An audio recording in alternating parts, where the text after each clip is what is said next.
Yalla. And we'll read if you guys will do like super chats at the end of the show, but whatever is relevant, if something is like very relevant, we'll read it on the spot, and then we can Sure. leave the rest till the end if you Or guys or want. just I'll just treat chat like I usually do, which is an annoyance. Okay. Okay. We'll No, see. We'll chat. figure it out. We love chat here. Okay, so I'm gonna switch to my intro right here. Intro. Okay, and I'm gonna click go live. Comrade, you guys ready to go live, boys? Let's Oh, go. I thought we were going live already. One, two, three. I'm clicking. I'm going live. All right, we get a bit of behind the scenes on my stream. Anthony's Let's Anthony go. Casey, it's been a long time coming. I think you like reached out about this idea like what, 2 months ago, a month and a half ago. We're yeah. It's been like a month and a half, I think. Yeah, Can you guys see us? I started with an intro. I skipped the intro. We're good. All right, everybody, what's up? It's been like a month and a half we've been talking about this. I'm glad we're finally making it work. We're making it happen. It's right. taken us. It takes a bit of time to put these things together, figuring out schedules, Hmm. particularly different time zones. But okay, I think it's working. Yeah, people are in the chat. Matriculating through. Folks, welcome to a brand new nameless show. The We're gonna need you guys' help to help us come up with a name. Before we get into anything, let me just kind of explain how this is gonna go. We are streaming this on three separate channels. I'm streaming this on my channel. James is streaming this on his own channel on Uninformed Leftist, and Yep. Comrade Casey is streaming this on North Star Radio. So you guys can watch this show on any channel, whichever channel you prefer. We may or may not have a little competition going to see who gets the most viewers by the end of this thing. No, I'm kidding. Yeah. And whatever super chats you send to any of our channels, all the revenue on this show is split evenly. So even if you send a super chat on this channel, we're just going to combine everything at the end of the day. So don't feel bad about who you're sending your super chats to. Everything goes to support everyone. So Meg or Maggie, who's already sent a couple of super chats and on this channel and said, "I love you so much, King, but I'll be over on North Star Radio. Truly a child of divorce." Meg or Maggie, have Let's no go. fears Uh, that the generous $4 is being split evenly amongst uh, the three of us. Honestly, if you guys have a super chat, I'd say donate it, like send it to Anthony because he's the one shelling out for the premium Zoom calls, Oh yeah, the premium Microsoft Word. listen, the first $16 is going to cover the Zoom premium, Right. Zoom premium. No, I'm kidding. Oh, someone, uh, uh, Pendulous Dragon said I followed you from Leftist Mafia. Well, Pendulous Dragon, it's great Oh, that you're that's here sweet. because this show is very much inspired by Leftist Mafia, and I even told Mike at the end of our stream, my stream with him, I was like, by the way, like I'm working on something that's very similar, very much inspired by you guys. So it's awesome that you're here. Yeah, we will.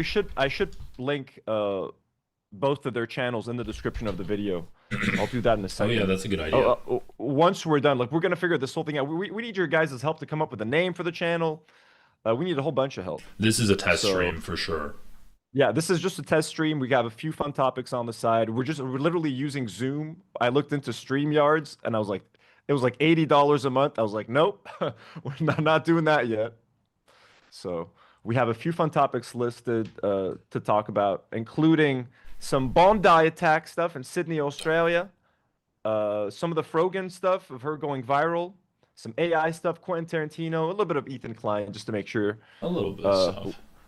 we feed you guys. But first, there's like some small talk. Like James, you were telling me before we got going that you were just in New Orleans. Yep, just in New Orleans. It was a nice trip, and now I'm back in Minnesota, where it's like what, negative in the negatives right now. I think the last time I looked, it was 6 degrees. Let's go. Damn. Yeah, but yeah, every time I was like going on social media over the last week, I would see like more protesters in Minneapolis having face-offs with ICE. I'm like, "God, I feel like I'm missing out right now. I want to be in the cold, fighting two different forms of ice. That's what I want to be doing. But yeah, the South was it was interesting for sure. Um, New Orleans was fun, but goddamn, really like some of the stereotypes about the South hold up true. Like at the plantation that I visited, they're Oh just my, celebrating the they're celebrating the slave owners there.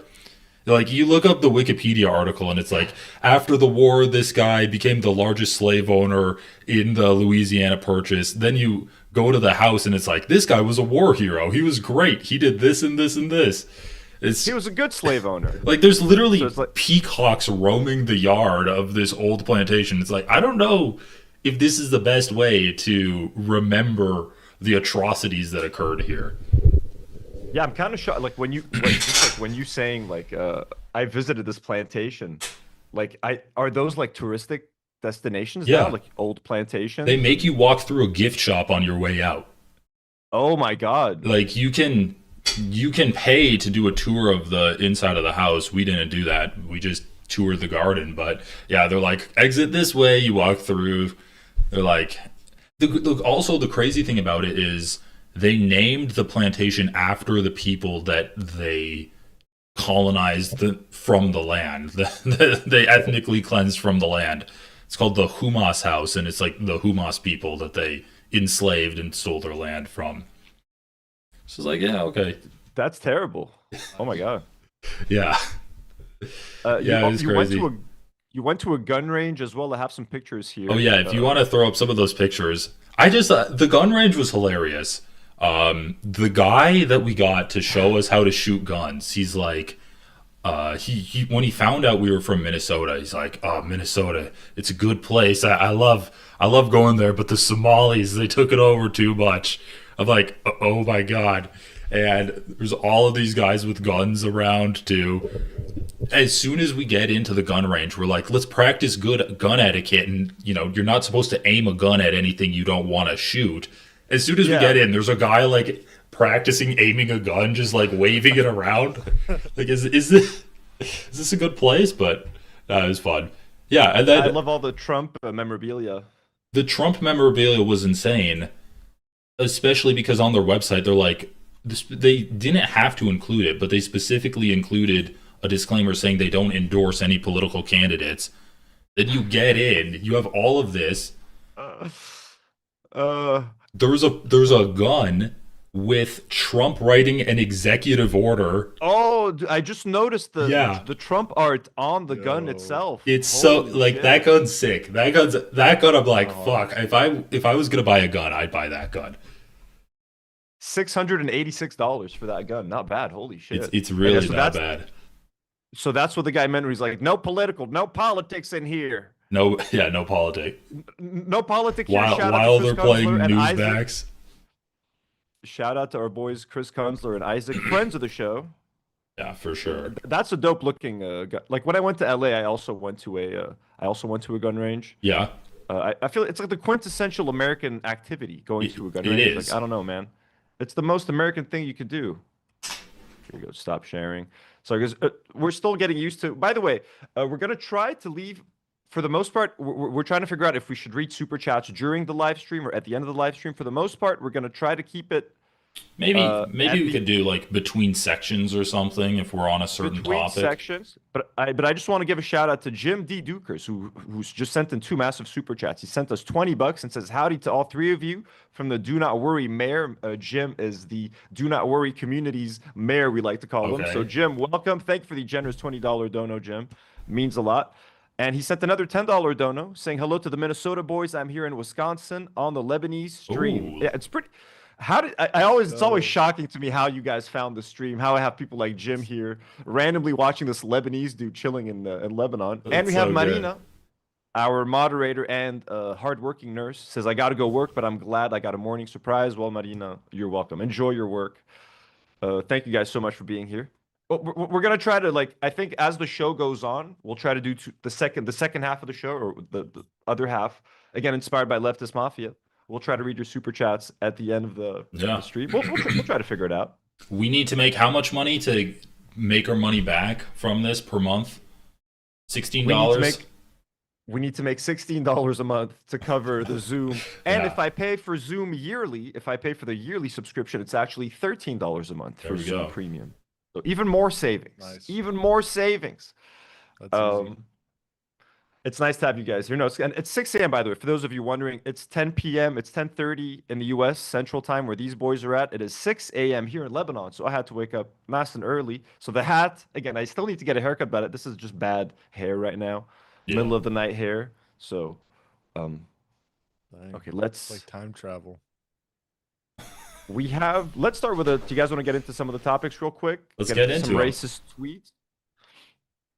So, what were your guys' reaction to like the Bondi shooting? Any sort like when you guys found out about that shit? The first thing I thought about is like, don't be Arab, don't be Muslim. It's the first thing we all think about as Arabs. I don't know if you guys can relate, but like anytime there's like a mass shooting, you Yeah. don't want your minority to be the one responsible for the shooting because you know it's just going to mean more trouble for your kind moving forward for the next few months slash years at airports, in the streets. So I was like, don't be Arab, don't be Muslim, just something. You know what I mean? They were like, ended up being from Pakistan, Muslim. I mean, close enough to Arab, honestly. Doesn't matter if they're from Pakistan. They're Muslim. They're in one way or another. We're all lumped into like brown Arab or something. Right. So I was just like, Yeah. fuck. But then when the hero turned out to be Muslim and Syrian, I was like, there we go. So we lost some, but we also get some. We win some. So it ended up just confusing Australians, I think. Yeah. Yeah. I don't know. Honestly, I've been kind of out of the loop, but I've seen some discourse around it, and it's been absolutely crazy. It's like, I saw like someone tweeting like, "Oh, don't the fact that you're focusing on the hero and that he's a Muslim, that's anti-Semitic." To be like, "Oh, well, a Muslim guy stopped the shooting," that's like somehow elevating Muslims and ignoring the anti-Semitism of the shooting. So The whole thing is Islamophobic, in my opinion, because it's all putting into question Islam. Is Islam good? Or, like that's the whole the right, conversation now. Is Islam good or is Islam bad? yeah, that's the whole thing, and the real conversation is like guns and radicalism, in my opinion. Like what led these two guys to just open fire? I mean, Yeah, I haven't. Honestly, I don't know much more about the attack. I don't know if I saw somewhere that like it was like aligned by ISIS or like someone claimed that ISIS claimed responsibility for it. I'm not interesting. entirely sure. I stopped really getting too many details about it, but like we're just watching the footage of Ahmad on loop right now, running up to these motherfuckers, grabbing the gun, aiming it at the dude. This dude has become like an international hero. Yeah, Um, I'm sure you've all seen this clip. But here's just some of the funnier like online reactions to this. I mean, just like in the States following the Washington D.C. attack on the National Guard, I found like this response to be very, very similar, like almost copy paste identical responses from Americans, Australians. I'm sure that half the people whose tweets I've pulled up right now are not even Australian. It's the same fucking reactionary bastards that are just always on Twitter yapping about like Muslims or gun control. So this dude, Don Keith here, is like, Australia took away its citizens' guns, but 10 people at Bondi Beach are dead anyway because terrorists don't care about gun laws. By the way, it's 15 now. Like, sadly, it's the number went up to 15 with like jeez. over 40 people injured. The only thing the Australian government did was make sure its unarmed, law-abiding citizens are now sitting ducks, unable to defend themselves. So, very similar to American gun control yeah. arguments. The only way to stop a bad guy with a gun is Is a middle-aged Muslim man no. unarmed. You guys should know this. It's Uh. American propaganda. The only way to stop a good guy bad guy with with a a gun. A It's good guy guy with with a gun. There we go. Yay. So yeah, good. That's the best way. That's the only way to stop someone. We have another gun control one. Brian Eastwood says we don't need gun control. We need Jesus Muslim Christ. control. Deport them all. So, good old fun tweets. I mean, look, they pay for Twitter, so these guys get good engagement. I think I should start paying for Twitter, man. 384, what, like hundreds of thousands of views, 42,000 likes. No, that's some good engagement right there. Yeah, Extra revenue streams. Just shit on Muslims on Twitter dude. or Indians. I think Yeah. that those are the two most lucrative shit. Shisha says his GoFundMe is right. Yeah, his GoFundMe. I have a video of him collecting a GoFundMe check at the end. It's fucking crazy. But yeah, I want to So watch that Dom Kate, video. I got that So shit ready. I heard that do you guys know pamphlets on Twitter? No. No, not aware of them. Okay. Well, I guess they mentioned they make a lot of jokes, so this might be wrong. But does he have the shooter, does he have any sort of history with like the IDF or something? I feel like I saw something about that. Because did you see the up close video? Like that He man can did. shoot. Let's be Yeah, honest. He can there shoot. is a. He does seem to have training. I don't think that he was with the IDF, but I can't remember what his history was. I had a whole section of research on like the shooting itself that I didn't include because I figured at this point everyone's gone over it. I forgot what his deal was, but like he definitely looks like he has training. And I remember a James Woods tweet being like, "This man definitely has training." Like he's been around a gun. Yeah, he's like just firing that pump action like rifle, just like Yeah. bam. Um, Yeah, that's but he crazy. would have been stopped. Suspicious. He would have been stopped with a good guy with a gun. We can look into it. If someone has a free screen that isn't being shared, if you want to. But I don't know if he had a connection with the IDF. I can't remember where he was trained though. Let's see what's going on here.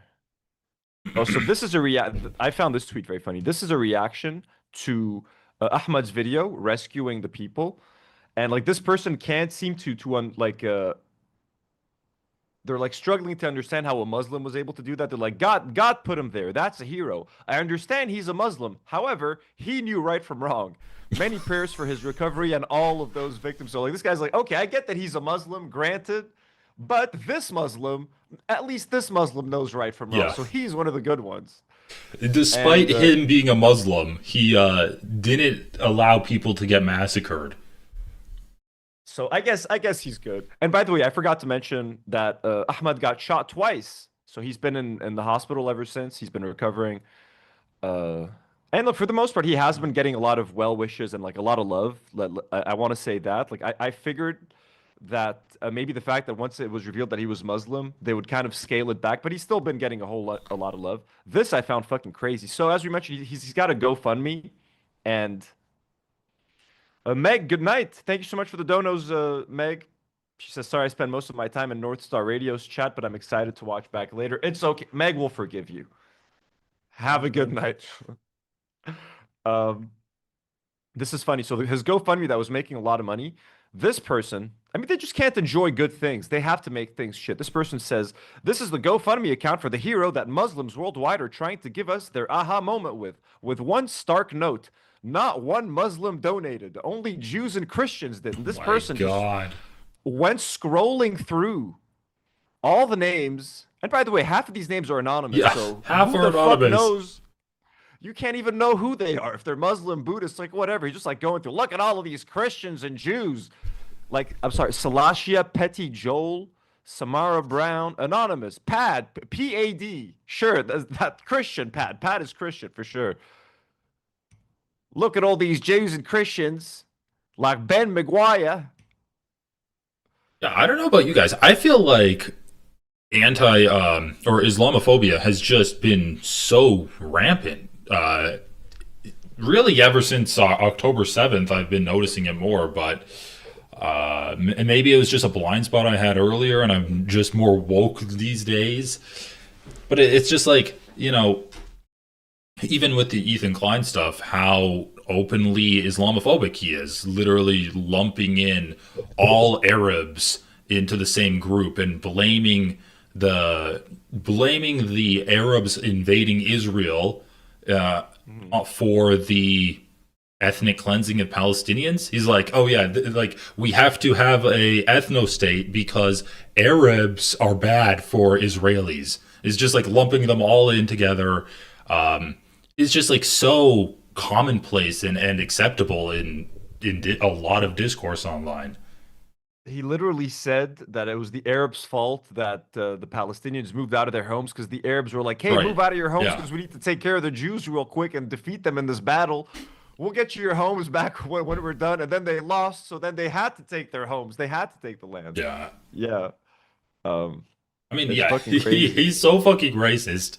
But like, he's like supposedly liberal, right? So you have a liberal guy who's racist who sniggers when he sees that Hezbollah had killed Palestinians within Israel, and he's like laughing that the Palestinians killed by Hezbollah's rockets, or that the Israelis killed by Hezbollah's rockets were Palestinian, because the Palestinian ghettos don't have any missile defenses. So he's laughing at that. And that's like the liberal version of Islamophobia. And then you have the right wing version, which is just like, there's no good Muslims. This guy is the exception that proves the rule that there's no good Muslims. The only time Ethan and Ela ever mentioned Palestinian victims is when they're accidentally killed either by like Hezbollah or when Iran hit Tel Aviv, and they also like I think a Palestinian couple died or something. They're like, look, they're killing Palestinians. Yeah, The Iranians are killing Palestinians. It's like that. The one time they ever mention it is like when it's not an Israeli that's butchering them. But yeah, like as you're saying, Islamophobia is by far the most widely accepted form of like racism in American media for sure. ever since 9/11. Like just a few months ago, Bill Maher did the whole segment of like hijabi women on like a runway modeling, and he Oh was making fun yeah, of them I wearing remember that. hijabs. That was just a few months ago. That felt like it was ripped straight out of like 2003 Right. fucking Fox News shit. Yeah, that was wild.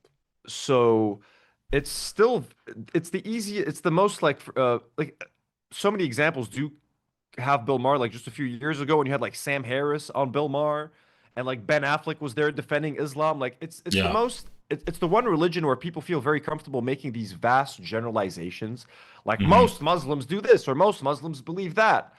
And like there was a PBD video that came out, Patrick Bet David Valuetainment, following the shooting, where he's wearing a USA hat and like a cross just to look Yeah. as American as Christian as possible, by the way, which is fucking hilarious. Where Dude, he's like, okay, he's like, let's say there's only 10% jihadist Muslims and 90% are moderate. The 90% aren't enough to outdo the 10% jihadist Muslims. It's like, that's his real motherfucker. argument. So like he's like they're basically telling you like it's even if the vast majority and it's not 10% Right. of Muslims Of are course. jihadists with 90%, like that's insane. Like also, So if but we're like judging like religious groups by the extreme wing of them, I mean, why are we allowing Christians to exist? Like Christian terrorism is the largest form of terrorism in America. I know like all mass shootings are done by like Christian dudes in like high schools and stuff, like middle schools. What are you talking about? Like, but anyways, it's always convenient to point at the Muslims. And right now there's like this whole Muslim scare going on in Europe, like the UK apparently they're doing it's happening in the UK. There's a lot of anti-Muslim sentiment in Australia. And right now, with like anytime something like this happens, that's why so many people are so quick to jump on like it's a false flag operation. It's too obvious. They're trying to make the Israelis are trying to get rid of the Muslims. Like I don't think that's the case.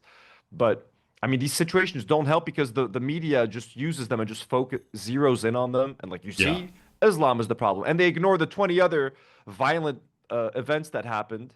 You know, featuring non-Muslims. Now I get it. In Australia, there aren't a lot of mass shootings because Hmm. there's very strict gun control. So this was a like big and shocking event there. I completely understand it.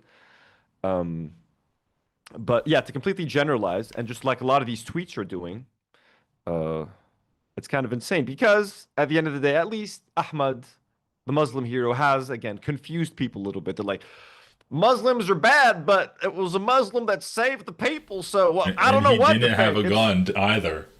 and he didn't have, dude. But that's such honestly that he is such a fucking G. Like, oh my God, Yeah, it's badass. that's so fucking badass. Okay, let's go back to sharing this real quick. Look at this dude, Daniel. So Channel 9 had a Muslim reporter on the scene, just like doing her job. She's just there existing. She's just Muslim and wearing a hijab. This dude, Daniel, is like, really, Channel 9?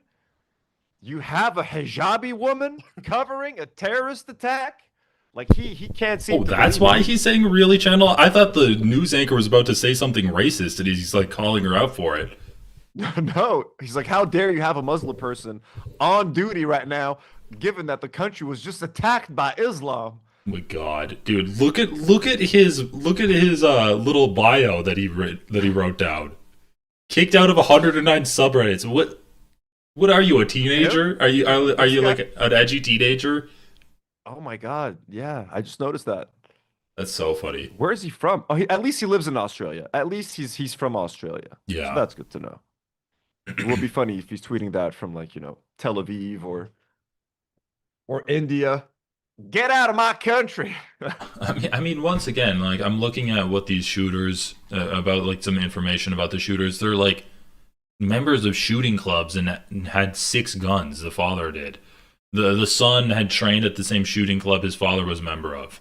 Like these guys train with guns, and then yeah, they did a shooting with it. It's the exact same thing with Charlie Kirk's shooting. The kid grew up in a gun nut family, and he had the skills necessary to do what he came to do.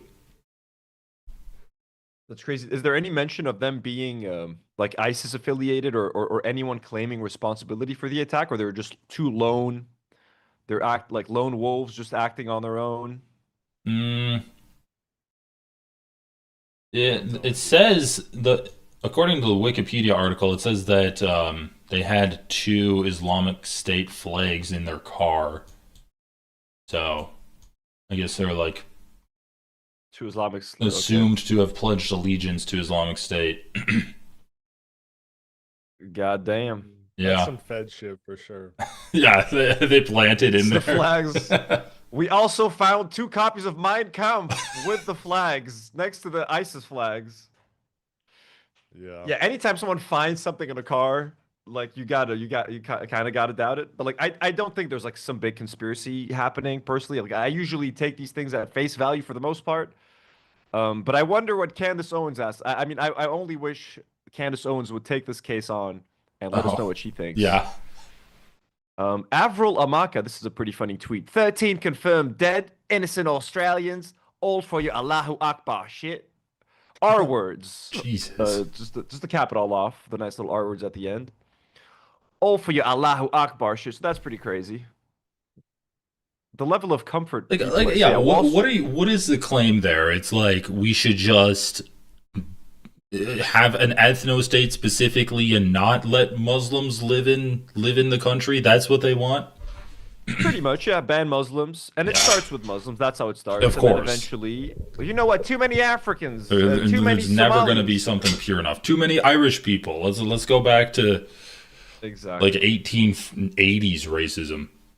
I mean, look, maybe it'll go back to Native Americans, like maybe even all the races. Like once everyone is out, the last few remaining whites will look at themselves and be like, you know what, Billy Bob, I think it's time we left as Yeah, well and return the land to its rightful owners. there, Like there, it's our turn to leave, there was and they more just than get on a enough. There was more than enough racism in Europe before Arabs came and immigrated there.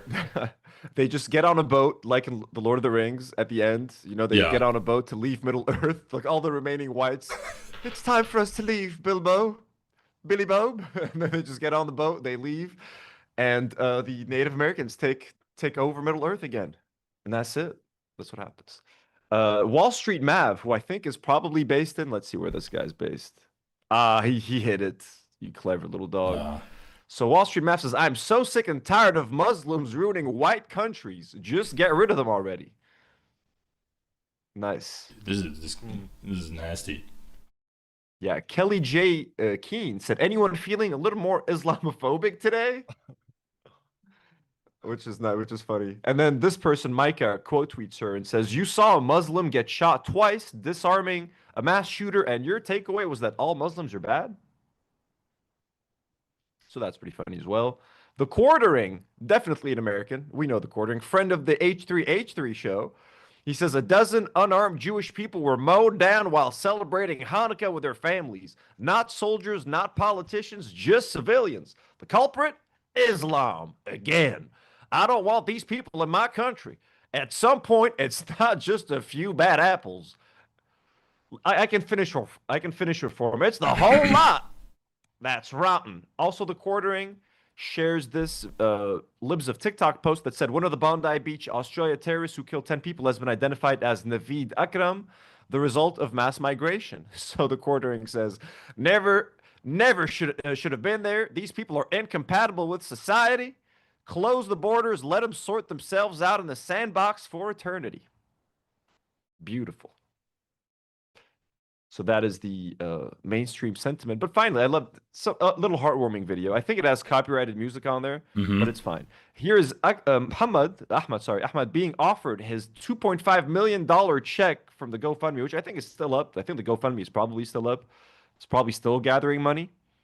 But what I love, and I mean, I can say this as an Arab, I love the fact that Ahmad Yeah. has an accent. That like he's an Arab with like a pretty bad English accent. He sounds Arab. He can barely speak English because it makes it even more conflicting for the anti-Arab Islamophobic audience that like wants to hate on him. Yeah. Because he's literally like one of us. He can barely speak. Like if they can embrace Ahmad, they have to embrace everyone else like him. Like you know what I mean? Like that's it. If you can forgive him for barely speaking English, for all of that, that means you have to be fine with everyone. So he's a great spokesperson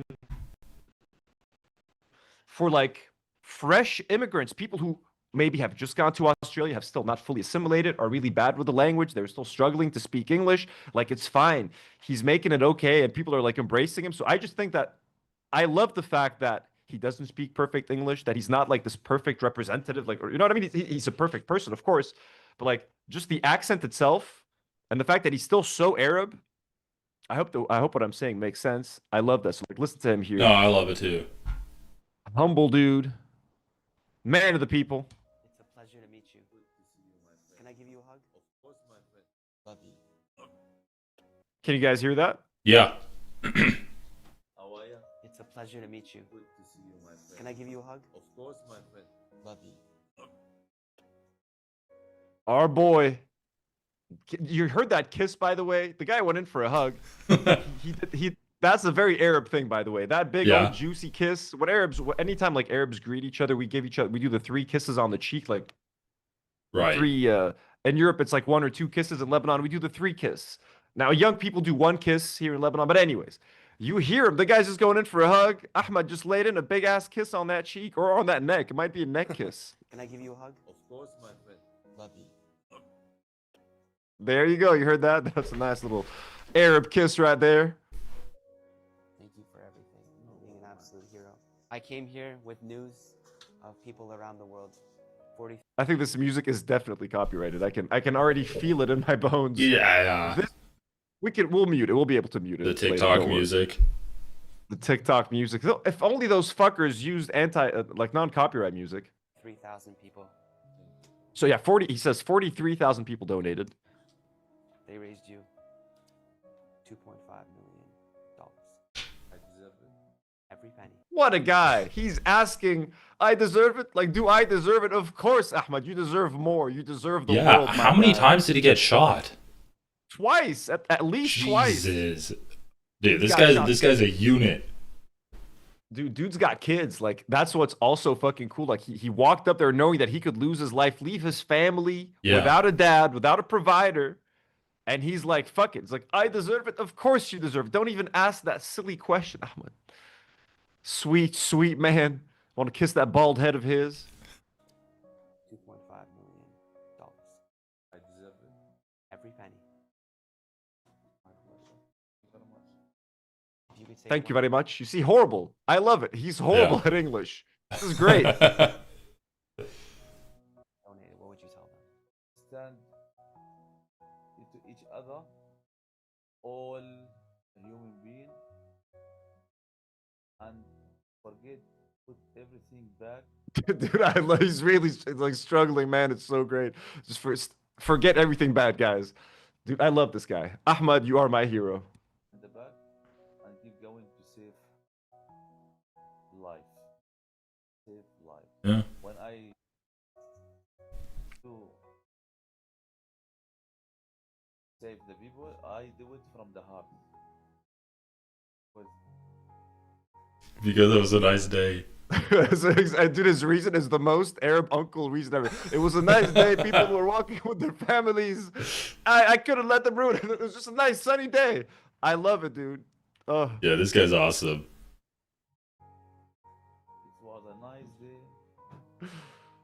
Everyone enjoying, celebrating with the kids, woman, woman, man, Man. that is listing everyone, woman, man, teenager, dog, Children. animal, everyone having a nice day in the nice weather.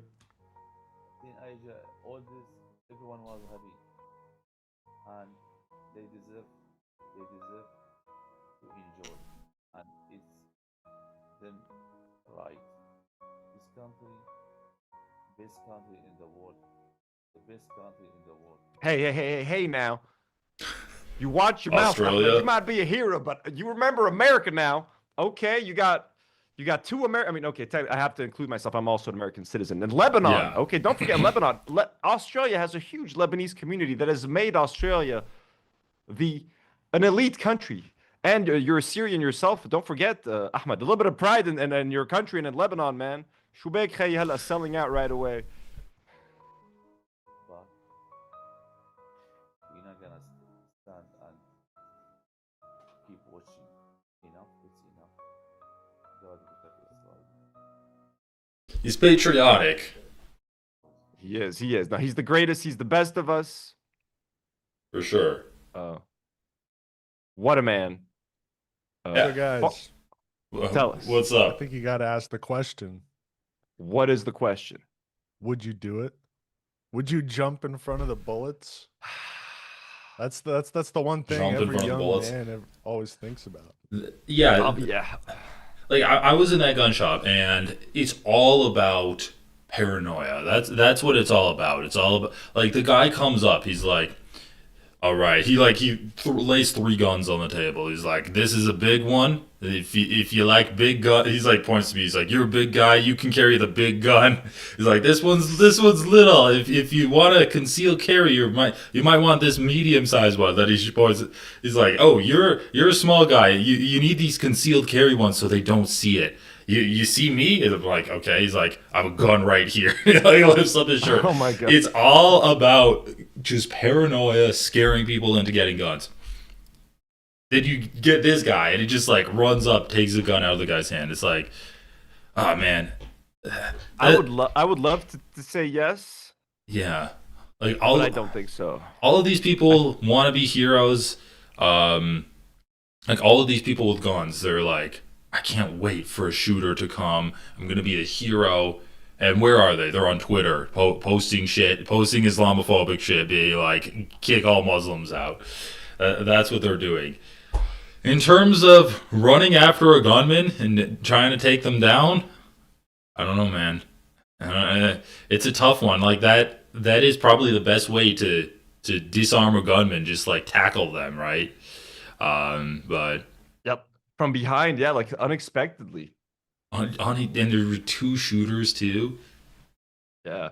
I think, yeah, I would love to, like, again, like, every man fantasizes about this at least once a week, you know what I mean, while you're sitting on the shitter. Like, what would I do? Like, if there's this scenario, I think realistically, I would love to do it, but like I think I would be like too much self-preservation, and I'd be like, no, dude, what if I get hurt? What if something happens? Just go the other way. And also, like, I think as soon as you see like a swarm of people like running towards, like running away from something without Yeah. even knowing what it is, I'm just like inclined to like, I'm gonna join that group of people that is running away from like danger. I don't want to know what's back there.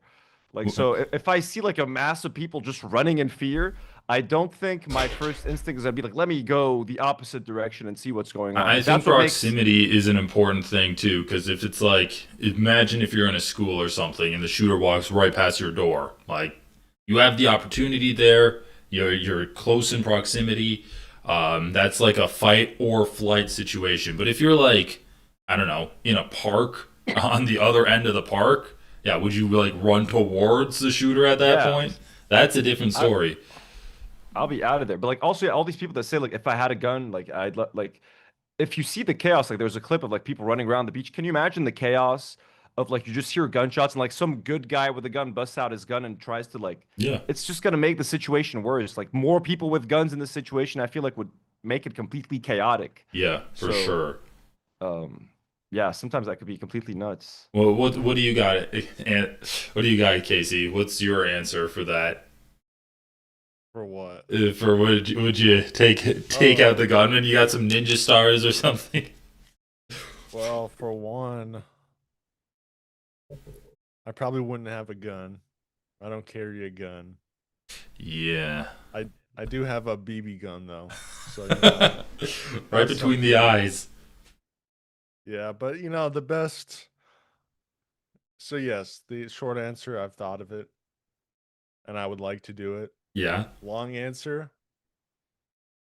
it's late Thursday night. This guy's on the street. It's late I'm not gonna Thursday go into night. detail. Okay, But if you're in your apartment and you hear gunshots, you're not getting out of your apartment in -5 degrees on a Thursday evening. I mean, maybe I am because he's outside, he's cold. I'm inside, I've been warming up. He's probably like cramping up in the cold. I could easily, with my warmth, last quite a bit. Yeah.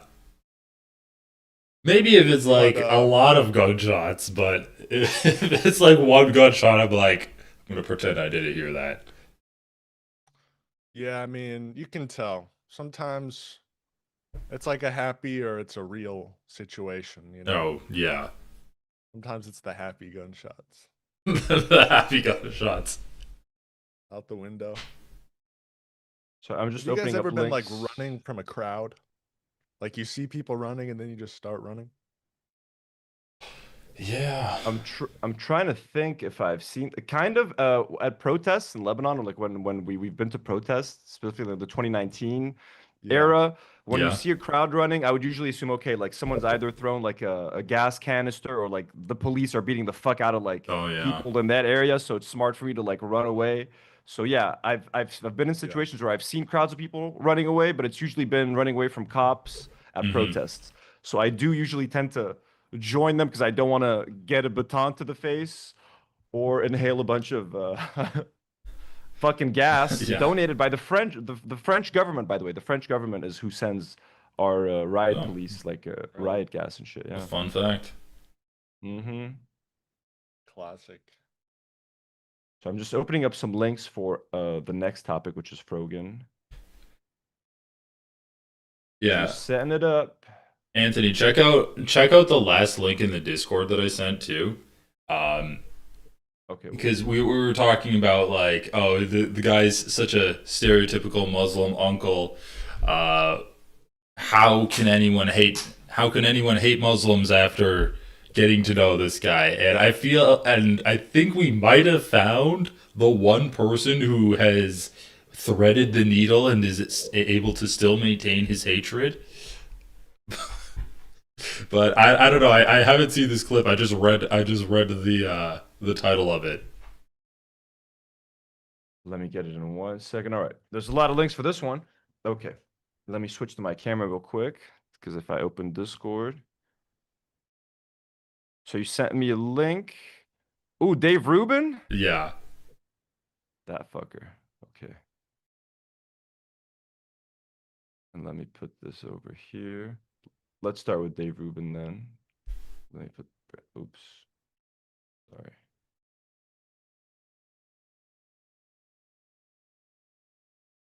Dave Rubin's always a good time. Yeah, I fucking hate that guy. Okay, here. Sorry. Okay. Boom. Let me bring you guys back up, and then let's share the screen. Sorry, we're still figuring for this slightly wonky. Using Zoom for this is not the most practical, but we're not paying the $80 a month. God damn it, the It's $88 not. It a month. hasn't been bad. It is definitely janky pulling up clips and stuff. Oh, when you guys see the clips, are they janky for you guys? Are they like choppy and shit, or are they No. acceptable? No, it's good. Clean. Okay, cool. Just like Oh, yeah, I mean, for $13 a month, it's a $16 a month. It's a pretty decent solution. Chris, hello, good morning, Chris. Hello, everyone. Irene the Dream, hello. Kay from Canada, hello. Thank you guys for being here. Hope you guys are enjoying the multi-stream. Fart Twain sends a $2 dono and says prediction for 2026: the H3 podcast will end. We can talk about that later. Actually, we'll bring that super chat Ooh, later. That's a And we spicy can prediction. we'll read. We're gonna read your super chats later in the episode, folks. So keep them coming if you guys want to support. And remember, if you guys are tuning in now, all super chats, everything goes to support the three channels, the three of us. Wherever you donate, whether you're watching live on my channel, James's channel, or Comrade Casey's channel, Yeah. it's all the support goes to everybody. So we thank you all so much. So here's Dave Rubin. The Bondi Beach hero is a Maronite. And, oh, he went for the Maronite thing. Yeah, Yeah. some people were saying he's a Lebanese Christian. He's not, in fact, a Muslim Syrian. He's a Lebanese Christian. And some people were saying his name was something Crabtree, Daniel Crabtree or something. People were having a hard time Daniel accepting that. Crabtree? Something like that. Yeah, He's there like was a a whole other. he's like an American alternative folk identity. legend. Yeah, there was like a whole alternate identity that went viral that like he's actually the hero. And yeah, some people were claiming like I'm sorry, I don't know any Christians named Ahmad, so I don't know where that came from. Incredibly, here is a man. His name is Ahmed Al Ahmed. He is a 43-year-old fruit stand owner, and he disarmed one of the terrorists. Dude, when he said fruit stand owner, I thought he was gonna say like fruitcake or something. At first, like something, something homophobic. But I just Yeah. remember that he's also Dave Rubin is also gay. So I was like, okay, no, he wouldn't. He probably wouldn't say that, or he thinks he could say that. 46-year-old fruitcake. Al Ahmed. He is a 43-year-old fruit stand owner, and he disarmed one of the terrorists. Oh! And his name sounds like he's Muslim. It turns out he's a Maronite Christian. Oh, the cope. They can't. Yeah, the they cope. just can't. He's a Maronite Christian. I know his name is Ahmad, and you guys haven't heard that before, that a Christian named Ahmad. But in this case, hey, that's what it is, guys. Just accept it. Actually from Lebanon, and you can make of that what you will. He's not. I would love to claim him as Lebanese. We'd love to take credit for it, but we can't. A guy by the name of Dan Bermawi, who I think is an ex-Muslim author. He's quite good on X if you don't follow him. He wrote this: today's Islamic terrorist attack was stopped by a human being who happened to be Muslim. Now, it turns out that this man is not Muslim. As I said, he's a Lebanese Maronite. Islam did not cause the Muslim to stop it. Humanity did. Don't get confused. I think it's an important point. Regardless, now it turns out the guy who saved them was not Muslim. Here is one of the survivors of the Bondi Beach terror attack talking about what happened. Can you tell me what happened? Yes, it was two shooters, one on the bridge, one under the bridge. Just start to shoot for 20 minutes. They shoot, change magazine and just shoot. Okay, so we're getting some stuff on the fly here. Now there is some confusion as to whether he was Muslim or a Maronite Christian. Oh my God. Again, His name might also be Daniel Crabtree. I'm confused. My team has done very little research. So he before I said came online, he folks. said 3 times that he's not a Muslim, and then he's like, "Oh well, we might be getting some conflicting information that he is a Muslim." And yeah, like he could also be Lebanese Muslim. So the fact that they linked, he's Lebanese Maronite. You could also be Syrian Maronite. One of my best friends in college when I was in the States is Syrian, and he was Christian. He was from Syria. Like Okay. there's a whole bunch of Christian Arabs. So being he could also be Syrian Maronite. They just completely switched it up. actually doesn't matter. When someone does something good like that, it is in the name of humanity. But when Oh, okay. So when someone does something good, it doesn't matter if Yeah. he's Muslim. Hey, it doesn't matter. Who cares? But if they do something bad, that's what it matters. If they Exactly. do something bad when they're Muslims, that is horrible. That is unforgivable. We need to close the borders now. Close the fucking borders. Shut it down. Stop accepting travel. But when they do something good and something heroic, hey, who cares about that? Maronite, Muslim, Jew, who cares? Can't we just all be human? Can't we all just hold hands? Yeah, and it's it's so so important to joy. him when he thought he could make the claim that he's not a Muslim to say that he's not a Muslim. But as soon as he's like, "Oh, he is a Muslim," actually, he's like, "Okay, well, it doesn't matter then." Okay, if it didn't matter, you brought it up 3 times before you realized you were wrong.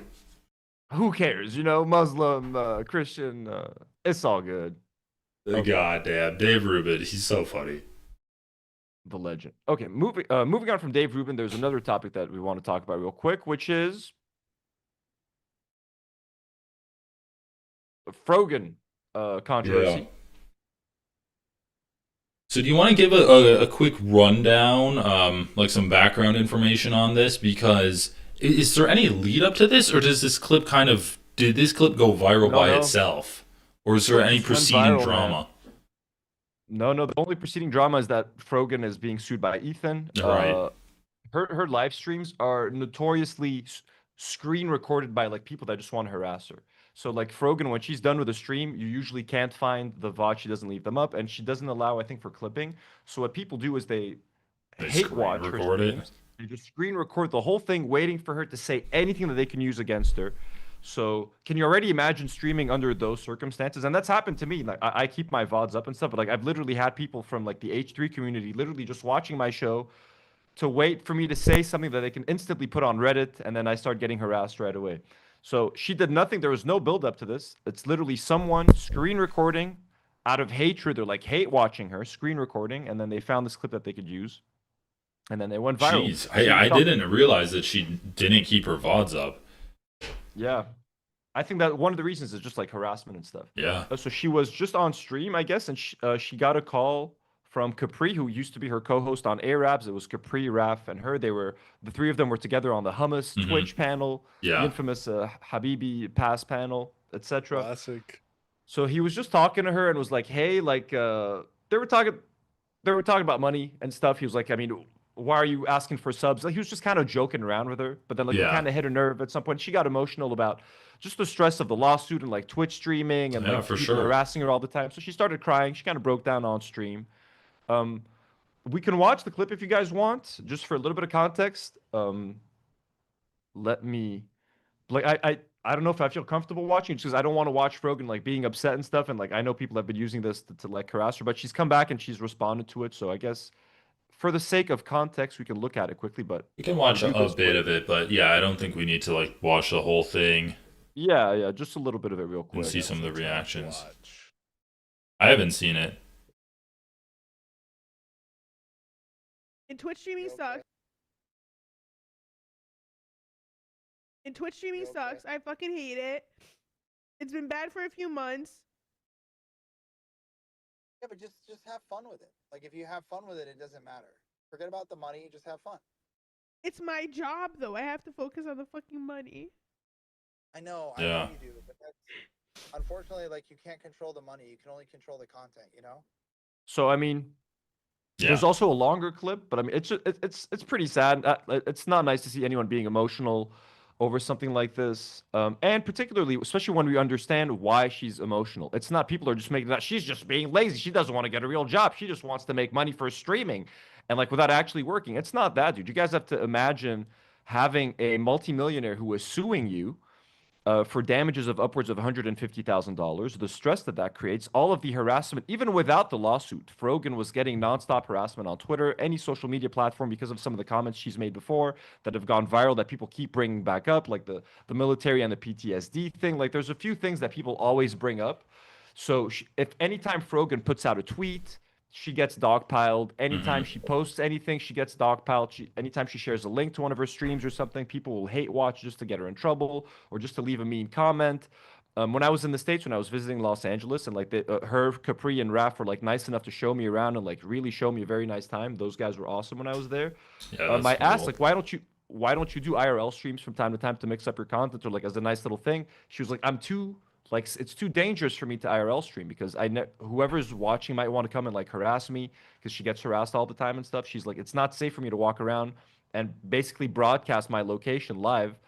So she's even too she's too stressed and too scared to do that. So of course she's not going to enjoy streaming for the last few months when you're dealing with all of that. And then they mentioned in the video that like Twitch apparently has the whole platform isn't doing great. Like less and less people are subbing. A lot of creators are struggling, and there's a fucking recession happening right now. So people in general are struggling.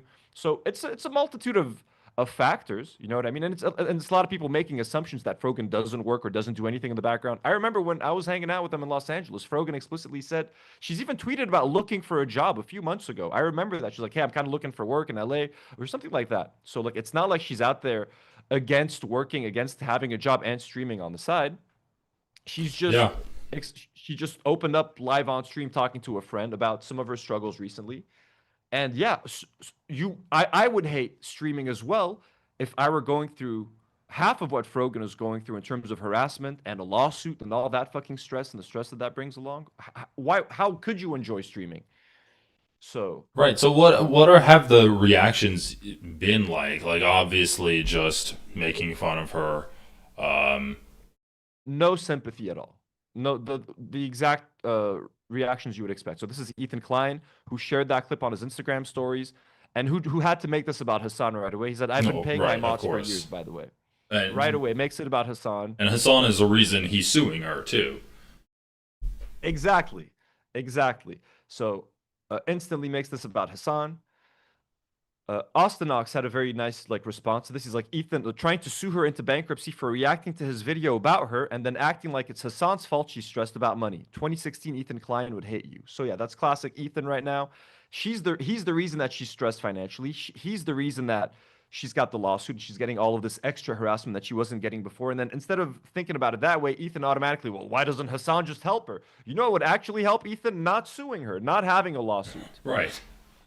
That would solve the whole thing. You don't need Hassan to swoop in and give her a bunch of money if you're not the villain who's causing all of this like harassment and shit like that. Right. Yeah, and it's like the money is one thing, but you're like her job is putting herself out there online, and Ethan has been a major part in the harassment that she's received online. Like, it's one thing to complain about, oh, I'm not getting enough subs. It's another thing to be like, there's 2 million people watching a clip of me and making fun of me for it. And it's not even like a clip where she's just like being honest in the clip, like a genuine moment from her.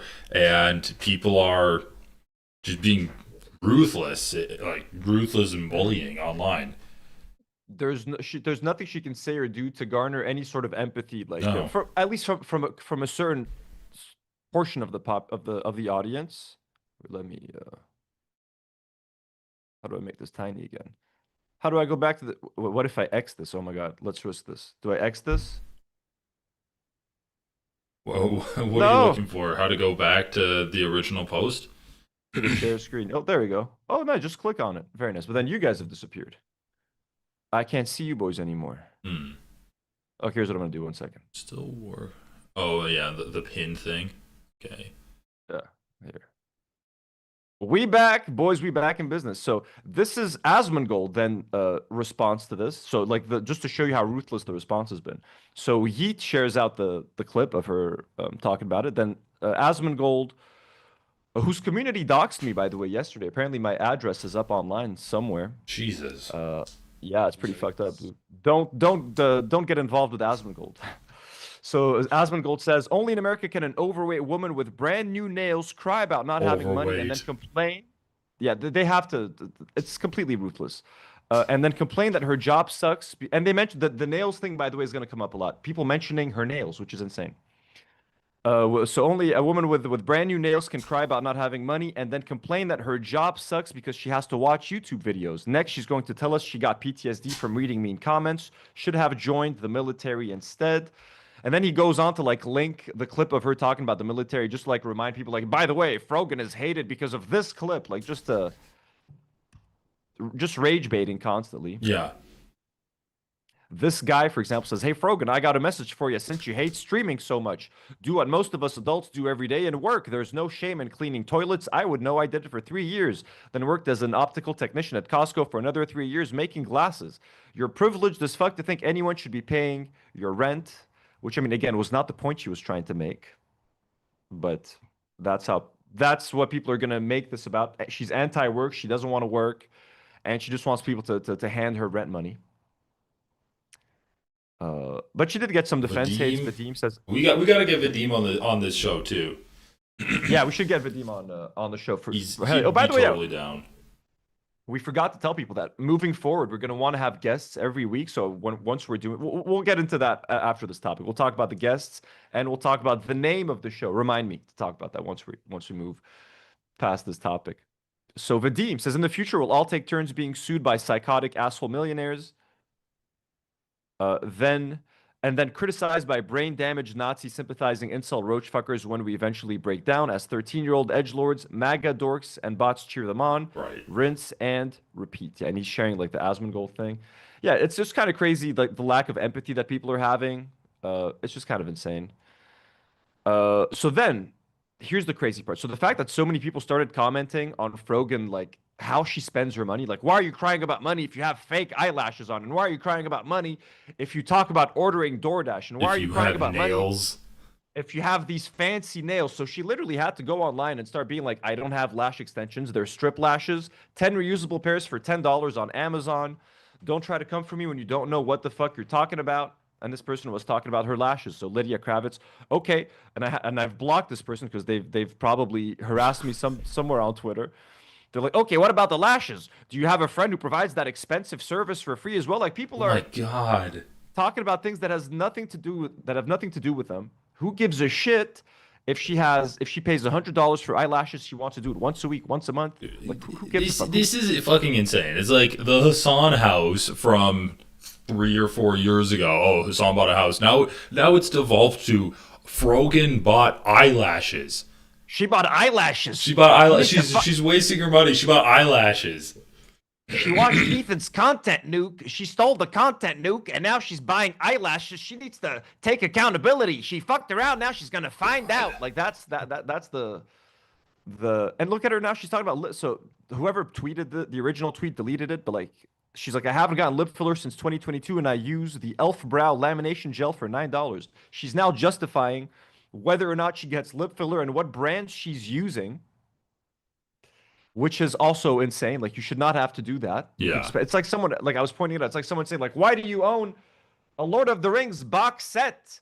Why did you spend $50 on Lord of the Rings extended Blu-ray? Like, aren't you supposed to struggle? It's like, what the fuck? Am I not allowed to have nice things? Why aren't you guys judging me for my Lord of the Rings box set? Like, why do you get a beard trim every 2 weeks? It's like there's a good dose of misogyny weaved into all of the harassment that she's been experiencing too. It's like focusing on her appearance, calling her fat, saying that she spends too much money on makeup and stuff. Do people question male creators for getting a haircut every 2 weeks? Do they question men for like trimming their beards or for like buying a new sweater every now and then? Whatever. But no, she's a female creator. She's Muslim. She's Arab. She's on the anti-Ethan. She's like, an enemy of Ethan, enemy of Asmongold. She's on the harassment list with iDubbbz and Anissa and all these people. So people just enjoy shitting on her. This is the person that went after her nails. I saw some folks talking about the price of Frogan's nails. So here's an update. This person fucking did a whole breakdown. Twitch streamer Frogan spends either the following: $135 for a full set of nails with extensions and removal of the previous Gel X extensions, or $120 for a full set of Gel X extensions, only if she comes in with no previous work on. She can possibly spend an additional $20 for nail art as well. These prices are specifically from her manicurist. This is also not including a tip, because you should also tip your nail technician, etc. Like, they've completely broken down her nail spending habits as if that's like a thing. That's the reason why Frogan is struggling, folks, if she is struggling. The nails, So then Frogan had to again explain she does my nails for free because she's one of my very good friends, plus in exchange for content. I hope this helps. Then this person, Stardust, shares a video of Frogan saying that she pays $120 for her nails, as if it's like, I got you. You said you got them for free, but look at this. Here's a clip of you saying you pay $100. These are 120. These are 100. So look, she got her, she's like, question mark. You're lying, aren't you? So Frogan has to clarify this is from April 2024. Like, it's crazy. It's crazy. It's ridiculous. The fact that she even has to dignify all of these comments with a response on its own is insane. You know what I'm saying? Yeah. So here's her responding. So this person, now that Frogan said like she does my nails for free because we're good friends and in exchange I make content for her, the person is like, well, what business revenue are you exactly driving to your manicurist if she has more subs than you? Like, they don't even believe that. Like, well, she has more subscribers than you. How could you possibly be helping her? Like, these people are fucking obsessed. Also, do you tip? People would like to know. Who would like to know? Who needs to know this? My Leia Sapinetti. Who needs to know if Frogan tips her nail manicurist other than insane parasocial fucking freaks? No, it's like all of these people. Like, what is this? Just Asmongold and Ethan Klein's audience converging into harassing Frogan online? Like, these aren't normal people. This is clearly a directed campaign to just harass her. I guess this Caleb guy is getting in on it too. Yeah, he is. We got a pretty the rape reviewer. Pretty Evil Langley, Pretty Evil Angel K says it's wild that people judge her spending habits when they are probably living paycheck to paycheck. Exactly. Everyone watching is struggling, and I'm sure do their nails from time to time. You know what I'm I saying? know it's a But they fucking. just can't. You get They yourself can't nails. empathize. Like They're it's just laughing at it. fine. Yeah, so Nick the Oreo, host of Ultimate Rape Review and friend of the H3 podcast, says, I completely forgot Frogan has a fucking master's degree, LMFAO. She's sobbing on stream over being a failure and she is just refusing to get a job. Again, she's not refusing to get a job, but let's let Frogan Keela let me Klein's say. favorite YouTuber, rape reviewer, Nicholas Diorio. Rape reviewer Nicholas de Oreo. Yeah, it's fucking insane. So Caleb Hammer, here's a little update on the whole situation. Yeet shares this clip of Caleb Hammer who says this. So Asmongold apparently offered Caleb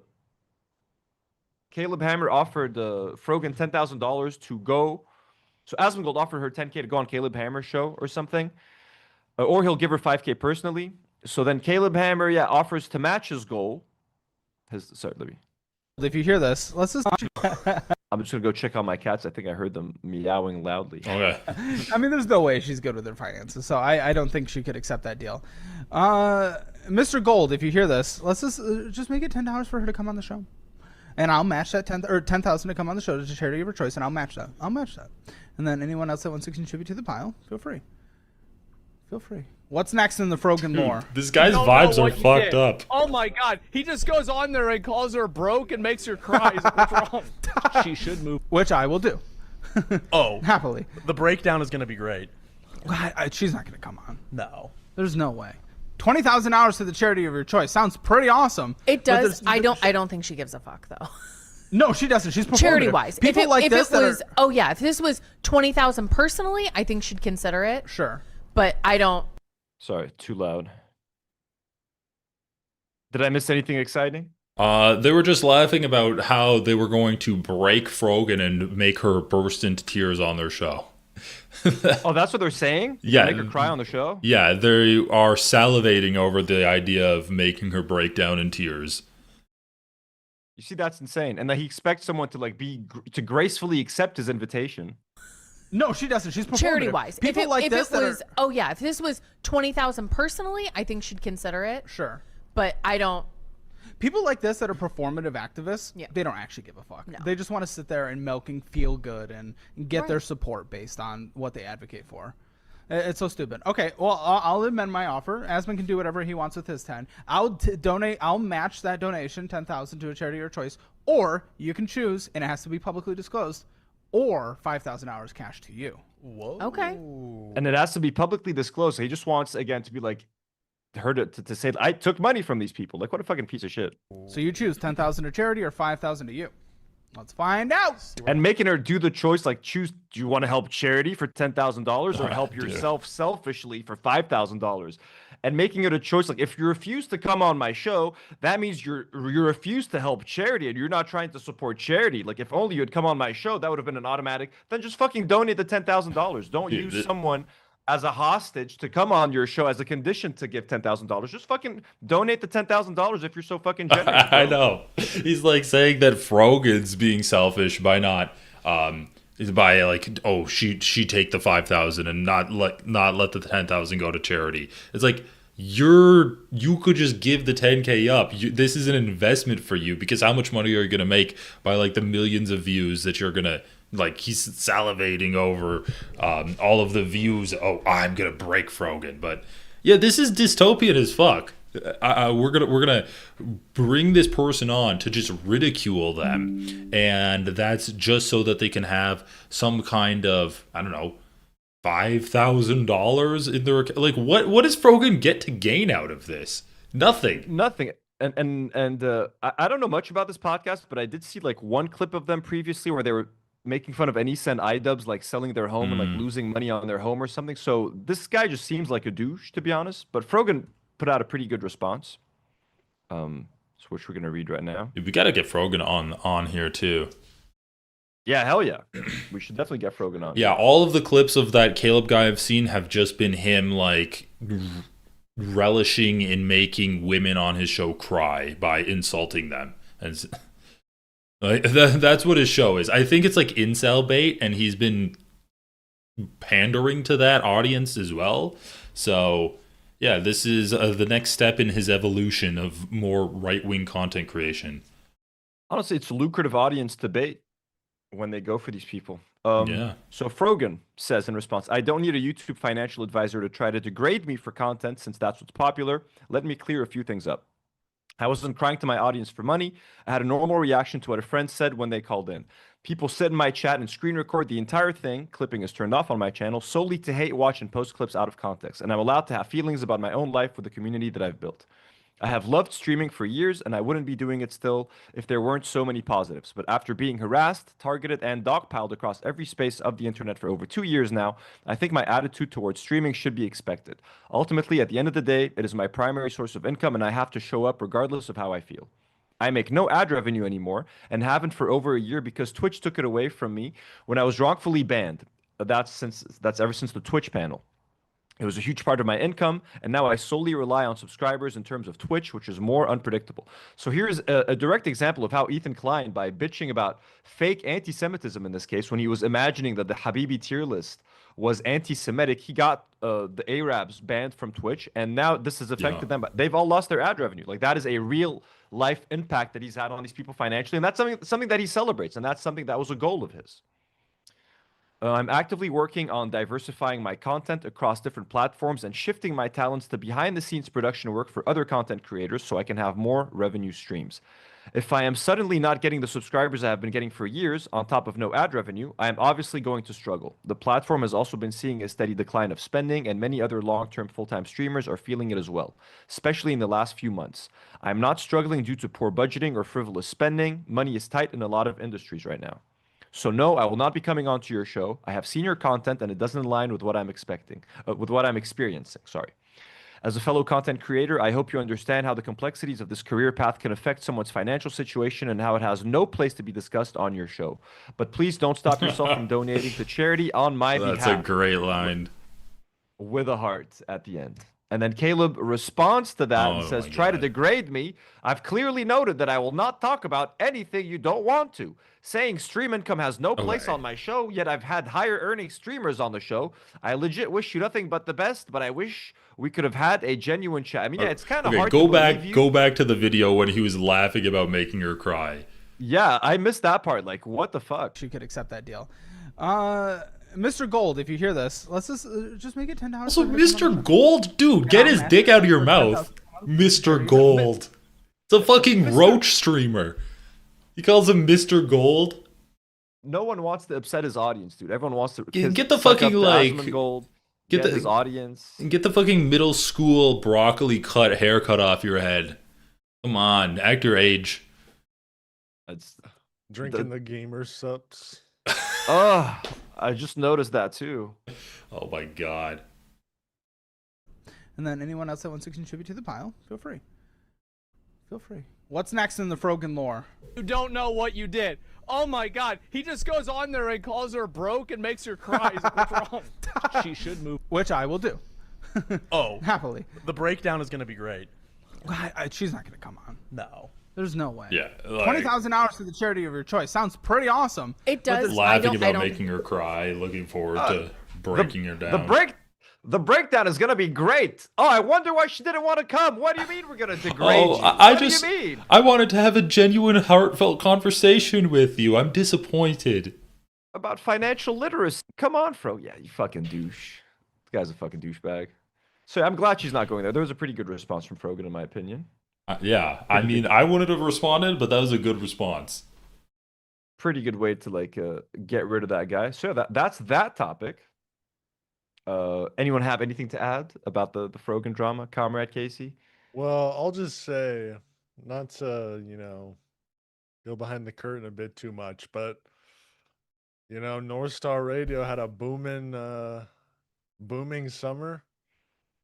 It's been an iffy fall winter, so I think I believe her that like people on Twitch are struggling. I wouldn't be surprised if people on YouTube are struggling a little bit. Like, yeah, it's definitely less disposable income. people have less Yeah. disposable income. There's so much. There's just so much to choose from. There's so much. Every day there are more and more people that are streaming. So like as an audience member, you have more people to choose Right. from. Like who do I watch today? What content do I watch? Do I watch Twitch? Do I watch YouTube? Do I watch a movie? Do I watch Netflix? Oh, this new show dropped on. Well, Quibi's gone, but like you know what I mean. Like HBO Max. There's this thing. Like you. There's so many entertainment options. People are pulled in so many different directions. People are struggling financially as well. Like, you know what I mean? You can't subscribe to every Twitch streamer that you like. You can't send a dono to every Right. creator that you like. And it's not even that is like super frivolous spending. You got to take care of your rent, of your food, of your bills. Once all of the basics are taken care of, then you can even think of like supporting your favorite content creator. That's like that's very frivolous spending. That's something you like that's this ultra disposable income. No one thinks it's a priority to support like a content creator. Speaking of which, if you have money to frivolously spend, join one of our channels as a member. Join one of our channels. And speaking of frivolously spending, let's take a second to read a couple of super chats, and then we will talk to you guys a little bit about. Speaking of frivolous spending, let's read some super chats. Far Twain sent $5 and says, "Where was this heat when AB was complaining about money, saying he couldn't pay his rent as he bought Rolexes? Also, the way he threw her under the bus." That's a very good point. Yeah, Wow. when AB complains about having very expensive rent and then spending how much money on DoorDash? There was like this weird thing they did, like how much you spend on DoorDash. Apparently, AB spends an insane amount of money on DoorDash. Yeah, I guess he got a little bit of shit of it, but like not nearly to the account of that Frogan gets. And again, don't forget, Frogan is a woman. She's Muslim, she's Arab, and Yeah. she's on the anti-Ethan team, anti-Asmongold team. She's on the pre-approved list of creators that you can harass with no consequence online. So that's why they make a big deal out of Frogan, and that's why they don't care when AB talks about Well, buying yeah, Rolex. she's the target of communities that get off on harassing people. And yeah, when when he buys a Rolex, that's an investment. When Frogan gets $7 eyelash extenders off of Amazon, that's frivolous spending, trying to trick the men in the audience. I want to see if there's a way to show you guys the super chats. I think What's I the can, Jordan but- Peterson line? Women use makeup to make themselves look aroused. Aroused. Really? That's so funny. I want to show you guys. Wait, let me see if I can find a way to show you here. I'm gonna show you my other screen. Is that risky? Fuck it. What can you guys see? Oh no, I'm We showing can you see guys. everything. You guys can see the super chat, the live chats, right? Oh yeah, we can. Okay, so I just want to make sure that you guys can see. So Nogzalot also say, so thanks to everybody who sent the super chat. I'm just showing here. Magger Maggie, Jim D. Dukers, Marina, thank you. Far Twain, Nogzalotl sends $2 and says, Reb Zion is also a terrible person. He's Islamophobic. Reb Was he one of the Zion. guys on the Reb Zion? Is he on the panel with Caleb Hammer? I'm guessing that's when Oh Nogzalotl yeah, sends- probably the guy in the bottom right. Yeah. Thank you for that, Nogzalotl. And Swampy Boy, who's an Asmongold fan, who's part of our community as well, says, thanks for being you, Anthony. Well, thank you for being you, Swampy Boy, and supporting the stream with a generous donor. Thank you so much. Okay, let me stop sharing real quick. Boom. Okay, we're back. I'll try to do that to pull up the super chats, I guess, later. Before we get into the next topic, we have a few small short topics left, and then we'll be done. Are you guys okay with time, by the way? Do you guys need to go crash or something? I'm good for another few minutes. I don't know, like an hour. Another few hours. So just to remind, we would love your guys' suggestions for a couple of things. Guests that you guys would like us to have on the yeah. show. We already have a list of people that we would like to have on, people that we've collaborated with in the past, whether on like the charity stream or people that we're friendly with online. But if you guys would ever want us to have certain guests on, we would love to have them on and just break down the certain pieces of news of the week, talk about these topics just in a very chill way. It's not going to be like an interview show. They're just going to be with us, part of the panel, a fourth floating head, just breaking down. Hey, some that's fun a pop good culture. name for the show, the fourth floating head. The fourth floating head. And speaking of names, we need your help picking a name for the show, guys. We have some options. I don't know how to show them to you guys. Yeah, we should do ranked choice voting for this. We have a lot of. Do I cut to our shared document, or maybe is that like that can't dox us in any way, right? No. Can't Nah. let all of our It's too secrets out. personal. We have some. Should we choose like 5 of our best options, or like we can decide the names? We can pick like a top 5 ourselves and put it out for the audience to kind of like you guys voted. for Chris Kunzler's. You guys helped Chris Kunzler and Isaac pick a name.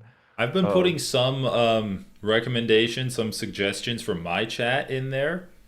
But yeah, like let's get some more suggestions in from chat before we start narrowing things down. I don't hate the Internet Oversight Board. It sounds very serious. Or the Discourse Council. Yeah, that was not that good. We have a lot. Yeah, like we have things that lean a bit more politics, things that lean a bit more into. I was trying to find something that's a bit like that is general enough where it can apply to politics. It can apply if you want to talk about some internet drama, a bit of slop, a bit of this, a bit of that. Something that doesn't box us in too much. Okay, can we talk about Quentin Tarantino now? Let's do Quentin Tarantino. Let's do Quentin Tarantino. Let me open that up real quick. So, okay, for people that have been following this, how did this drama even become a thing? Is it recent comments that he made? Or are these old and then it's just took on a life of its own as people kept bringing it up? I know that he's been like hating on Paul Dano, and that's been a whole thing. He's been hating on Paul Dano and on Owen Wilson and Matthew Lillard. Jeez. Mainly Paul Dano though, but just like out of the blue, yeah, just randomly, just shat on them. And it's something I've covered on my stream a couple of times at this point. Okay. So I'm setting everything up. So I got the links ready. We good to go. Look, Tarantino has a few good movies, but like he's not infallible. Yeah, why do people glaze him so much? Ooh, Tiny Spoof is saying maybe we can have Adam McIntyre on the show. Let me add that. Oh, Adam McIntyre would be fun to talk to.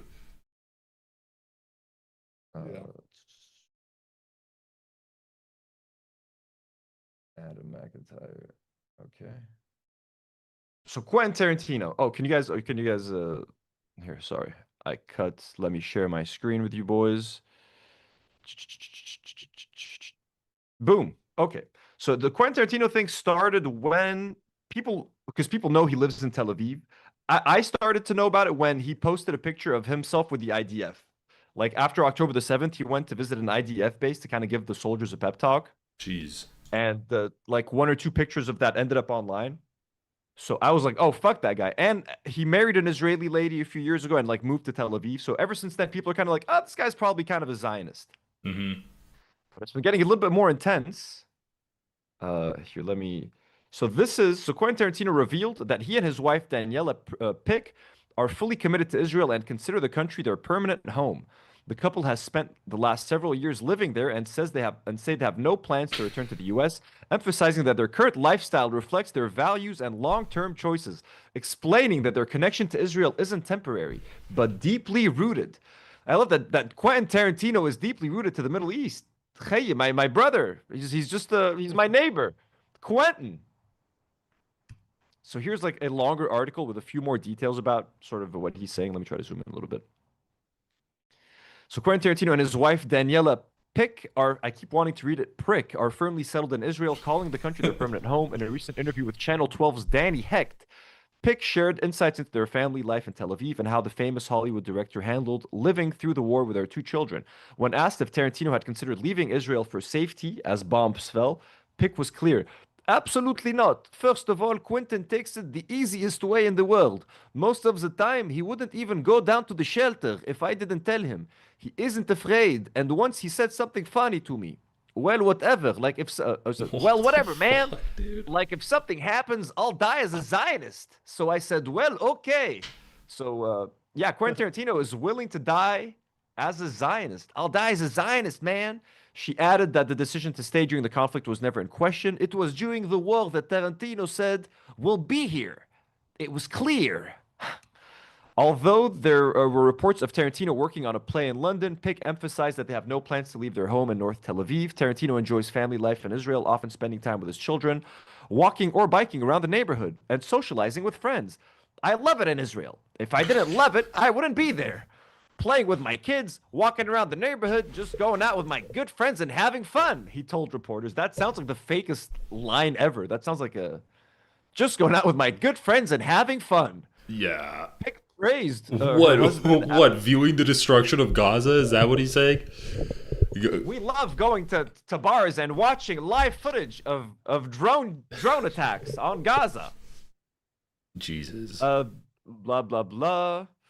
He's huggable. Okay, like, is this a real relationship? Who describes? Trust me, we have a lot of physical touch with each other. He's warm, family-oriented, huggable, funny, and playful. Also, an amazing and supportive husband. From the first moment we met, we got along really well.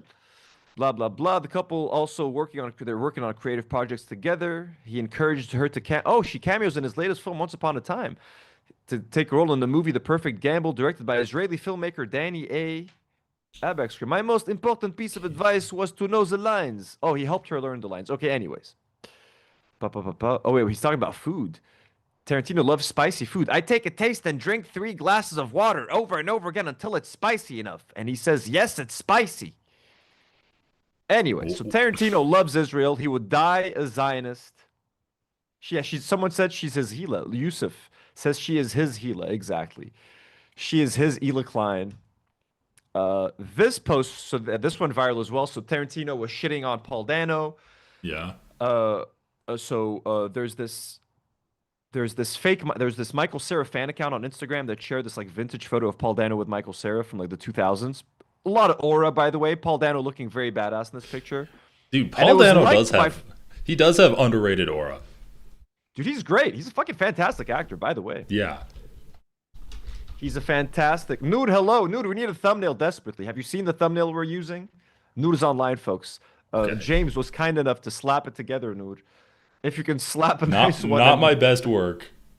James, it was very nice. It was very nice. For quick work on a Zoom call. So Florence Pugh, actually, A-list celebrity, Florence Pugh. You guys might know her from the Marvel Cinematic Universe, of course. Maybe little things like Midsommar and stuff like that. Oh, yeah. Which is nice.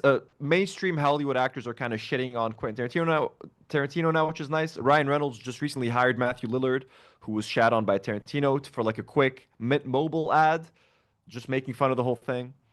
So, thank you, Nude. She says it's done. Thank you. Beautiful. She changed the thumbnail. So that's a little bit of a nice little fun fact. But if you guys are wondering why Quentin Tarantino hates Paul Dano, Comrade Casey sent me this on Twitter. We also talked about this a couple of weeks ago. So a few months ago, Paul Dano supported the Cinema for Gaza Foundation by signing. So Paul Dano played the Riddler in a recent Batman movie. So he actually wrote an original Riddler story that DC published as a comic. So he signed one of those copies to auction off with the revenues going as a donation for Cinema for Gaza and people in Palestine. So because he did that, a lot of people think that Quentin Tarantino has it out for him because he's an anti-Zionist, he's pro-Palestine, he's been vocal about Palestine and the genocide. So that might be why Quentin Tarantino fucking hates him. We don't know. But yeah, that seems to be what's happening. Yusuf just gifted one 2-hour membership. Thank you so much, Yusuf, for the generous gifting. It's very kind. Luke Henderson just became a member. Thank you to Yusuf. Thank you. So, what do you guys think about the whole Quentin? I used to love Quentin Tarantino. So, let's be honest with ourselves. Why does he really like Israel so much? Let's use our brains. Feet. Yeah. People go to the beach. There's a lot of beaches there. A lot of beaches there. He likes feet. Remember that clip of him on Howard Stern? No. Oh yeah. What happened there? I reacted to that last week. Fuck. He said some things about the age of consent. Oh my god. And you know, of course, who it always comes back to Israel back in the day. What was the guy's name? The director, Roman Polanski. He was talking about Roman Polanski. Yeah, he was saying that Roman Polanski is not a pedophile because he's like 13 isn't a pedophile, man. She was just like young and she was down with it, man. So like you can't call him a pedophile. You could just it's illegal. It's like he said what he did is illegal, but like it's not a pedophile. It's not pedophilia for sleeping with a 13-year-old. So yeah, and you know who else liked Israel? Who else liked Israel? Jeff Epstein, New York finance. Jeffrey Epstein, that's right. Oh my god. There's a lot of reasons that people might like Israel. That's so funny, dude. Israel is the #1 destination for pedophiles. That I is mean, true. they extradited a pedophile. What the fuck's his name? Kevin Spacey just went there recently for a little vacation. God. Yeah. Really? Ooh, Ariel Sullivan says, name it the Jack Podcast.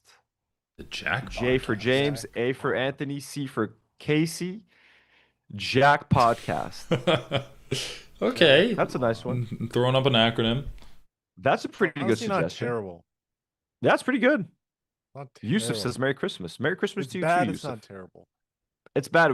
We have some pretty bad options as well. Like We one of them do have was some one bad of my options. One of my options was Super Friends, which no one fucked with. The Super Friends. We have one that's literally joining forces. Joining forces. We have a lot of options, folks. We're gonna have a good time picking a name for this thing. We need to decide by the end of the year. And by the way, before anyone tells me that, we're ripping off Chris Gunzer and Isaac, who we love, by the way, friends of the show, I floated the idea of us coming together for a podcast before No Politic Here was ever announced. So I just wanted to say that in case someone is even thinking of accusing me, I would never think of stealing anything from Chris Gunzer and Isaac, who we both love and who we would love to have on the show, by the way, anytime they want. Maybe we can have them both together. Like that would be extra fun. Yeah. Having their 2 podcasts, joining forces. Chances are they got the idea from you. I know, right? Isaac Right. and Chris always watching my live streams, taking notes. So we'd love to hear you guys' suggestions for names for the show and guests that you would like. We're gonna try to workshop a few more names, then we'll probably make it into a poll or something, and then we'll give you guys the choice. We'll narrow it down for you, and then we'll get that done. Let's see what else we have to talk about. We talked about Quentin Tarantino. You want to do a little bit of AI, talk? Let's do it. All right, let's do it. Guys, talking about AI. Let's go. A little bit of We know a lot AI about talk. it. Ooh, I had a nice. I'll try to. I want to try to pull up. So one you're more saying thing. I can go into a McDonald's and interact with nobody? So Yes. You're saying I can go into McDonald's and interact with a robot. Totally wicked, bro. Let's go. Basically. Which is kind of what you do anyway if you go through the drive-through. Be honest. Are any of you guys Dragon Ball Z fans or anything like that? I should No. be, but I've never seen it. Okay, so That's my one let me- blind spot. I think I'm in love with the Taco Bell AI. There's a Taco Bell There's AI. Taco Bell In AI. the drive-through, it always knows what I want. Sorry guys, I'm just gonna be moving some links. This is so annoying. Not that annoying, but So, guys, just a fun fact. Mm-hmm. I was at McDonald's the other day.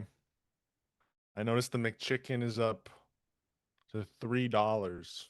Really? the Little McChicken, just a single Yeah. McChicken sandwich, really? Now, when I was in high school 6 years ago, it was $1. Yeah, it was $1 when I was in college. And let me just say, my wage has not gone up 300%. No. Yeah, that's insane. It used to be on the dollar menu. By the way, I'm firmly boycotting McDonald's, folks. We know just as an aside. But yeah, I miss the days of a $1 McChicken and the $1 4 McNuggets. Used to get a cheeseburger for $1, a little small The fry for $1 $1. any size drink. Man, That's it's like that guy on TikTok who goes, "Not so fun fact." That was a not so fun fact. Sorry to. It's a depressing mood. fact. Let me organize it. So, my quick God. AI talk, folks. I like talking about AI and the apocalypse that is nearing. Mark Cuban, billionaire Mark Cuban, famous one of the sharks on Shark Tank, owner of the Dallas Mavericks, recently tweeted this thing. There will be 2 types of companies in the future: those that are great at AI and those that used to be in business. So he gets quote tweeted by Oh, Justine yeah. Bateman, who says this is nonsense. Then, so when someone says this is nonsense, and then Cuban comes out with this whole thing defending AI. Creators, aka us and like artists and stuff, creators should love AI, all caps. AI doesn't make uncreative people creative. It allows creators to become exponentially more creative. Creative iteration that used to take hours, days, or weeks can happen in minutes. The different routes you wanted to take but didn't have the money or skill to do, now you can do. The number of gatekeepers drops every day and will eventually hit zero. If you know how to tell a great story, you will love AI. 99% of content fails. With AI, the cost and time it takes to experience and learn from those failures drop like a rock. The people who should hate AI are those that try to control distribution and the creative process because they are the ones that control platforms and tools. It's all going to change, only this time it won't take decades like it did with streaming. With streaming. So you're saying streaming changed the video landscape, and now AI is going to change it as well? Yeah, like essentially, like it took streaming years to like start like hurting movie theaters as well, and like the old way of doing things when like we used to have to buy DVDs or like go to a movie theater to watch something. Now AI is gonna drastically change things much quicker and disrupt the industry. And look, I mean, as a creative, let me just say that I fucking hate it. Okay, like the nice part of like if I ever wanted to make a movie was like bringing a crew together, writing a script, shooting it, fixing it, editing and post and shit like that. Like getting rid of the whole creative process is fucking horrible. And using AI to replace concept artists and shit. I don't know. The whole thing just sounds horrendous to me. I hate it. I partly lost my job due to AI. As a lot of you guys know, the company I used to work at, which is like a TV production house, the partners had a big argument and like they couldn't come to an agreement. So they ended up firing myself and my whole team, and they did not pay us our final salaries. But one of the reasons that I think we also got fired was because AI became part of our jobs and it automatically devalued what we could do as a team. Like my major role on the team was to be a writer. They started using ChatGPT to write a bunch of shit and to write a bunch of presentations. All of a sudden, my value to the team, my ability to write quickly, to write in an engaging way, was made useless overnight. Like something that would take me 2 days to write could be written in 10 seconds on ChatGPT. Not nearly as good as what I would write, but who cares? When you can write it in 10 seconds, they don't care if it's not as good. It's just much faster. You can make a few edits. It's done in 30 minutes. So all of that plays into the fact that our employers were comfortable in letting us go or paying us less. They wanted to pay us less at some point. That was the whole debate that was happening. So I partly blame AI for my job disappearing. And it's going to be harder for me to find work because a lot of the things that I used to do is not going to be able to be done by AI. I find that completely fucked up. So I completely disagree with I was going to say Quentin Tarantino, with well, him too. Mark Cuban, who basically he's also a billionaire. Like he's already made his money. AI is not going to take over his job. He's not going to be affected by that, and he's most likely an investor in AI companies, and companies that make AI. So the dude is like completely out of touch with what the average person thinks of AI and how they view AI, and I just find that completely cringe. Yeah, I don't know. I do see AI being used a lot. Like my parents are using AI to, do research and like generating images on it too. My sister is in college right now. She's using AI for all of her, I mean, maybe not all of her assignments, but for her assignments to do research on it. I'm like, the AI taking people's jobs is one thing, but people being trained on AI in schools, that's a whole other issue too. Like these kids are not learning at all. They're not learning any critical thinking or how to work for themselves. And I think that will also translate into the workplace. Like, as you said, for your job, Anthony, you did an important role. You actually understood what you were writing, and as a result, the quality is going to drop when they replace you with AI. Of course. Yeah, once again, it just feels like pretty blatant cash grab of we have to have lower input costs for our company, and AI is the way to do it. Not to mention that there's so much money invested in AI, there's a massive push to get as many people using AI and depending on it as possible before they start jacking up the cost to it. Like, I've seen this so many, like, where costs are low to begin with, and then once there's a monopoly on the market, then they raise the costs up. This is definitely going to happen with AI because it's not making any money right now.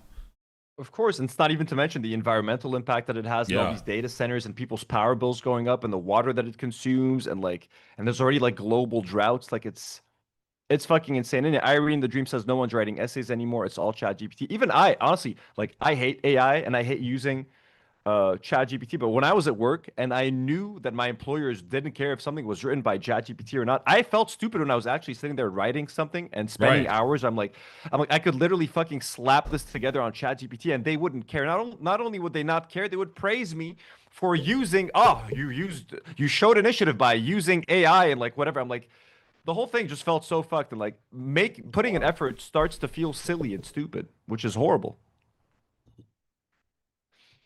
Uh, we don't have to talk about this for too long, but Disney recently signed a deal with OpenAI, so now Oh God. you can generate officially licensed like shorts using Disney characters using Sora and OpenAI video generators, and it's not going to be illegal. You're not going to be committing a crime because it's okay. It's officially licensed at this point. It's for 3 years. I also think this is horrible. This is Disney basically devaluing their own artists, like their animators, their artists who put Disney on the map with all those cartoons and those characters. Now all of a sudden they're teaching people that like, hey, you don't need these animators anymore. You can generate your own 30-second Elsa and Spider-Man clip that's based on the art of one of our artists, by the way, who's not being compensated for this. Like the artist that created Elsa, that designed Elsa, they're not getting a cut Yeah. of all these AI videos that are going to be generated by Elsa. No one's going to care.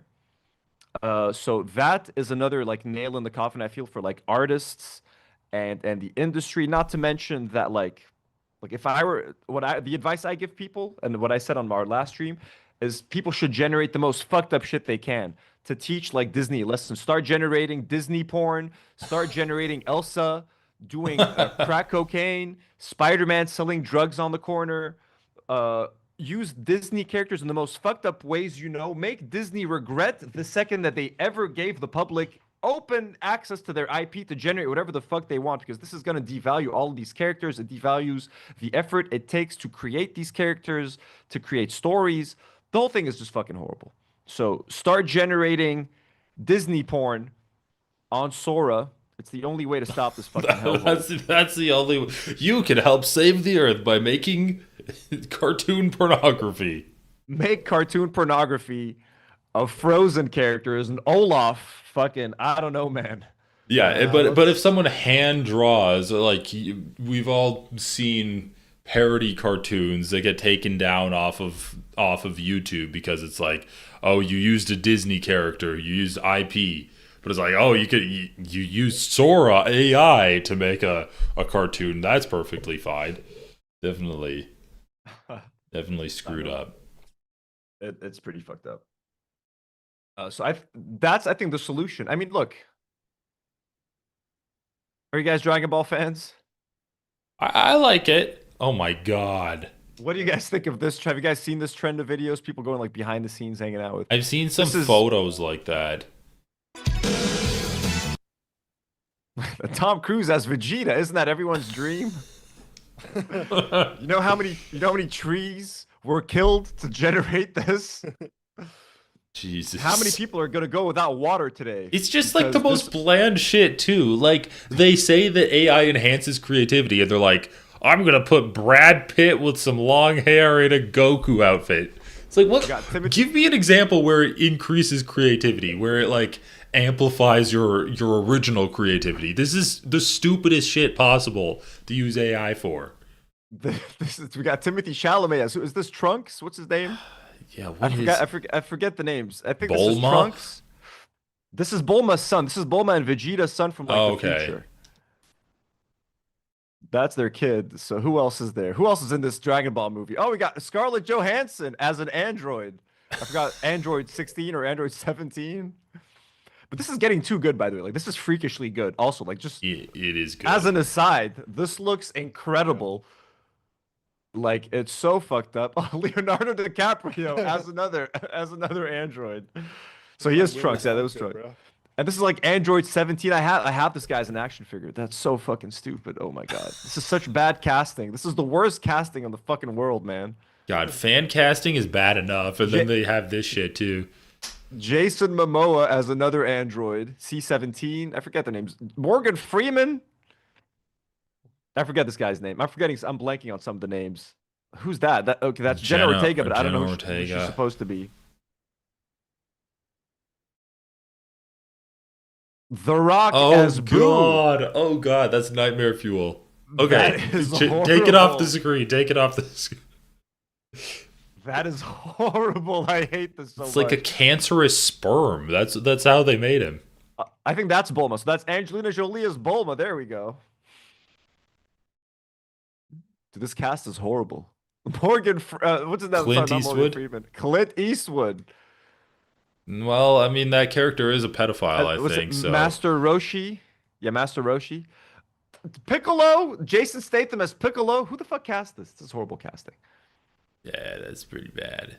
Okay, let's just finish up the cast. Jim Carrey as Frieza. Are you fucking shitting me? This is horrible. Why? This is horrible. Sydney Sweeney. Oh yeah, I gotta get Vin Diesel. Yeah, I wish I knew more of the characters' names of this.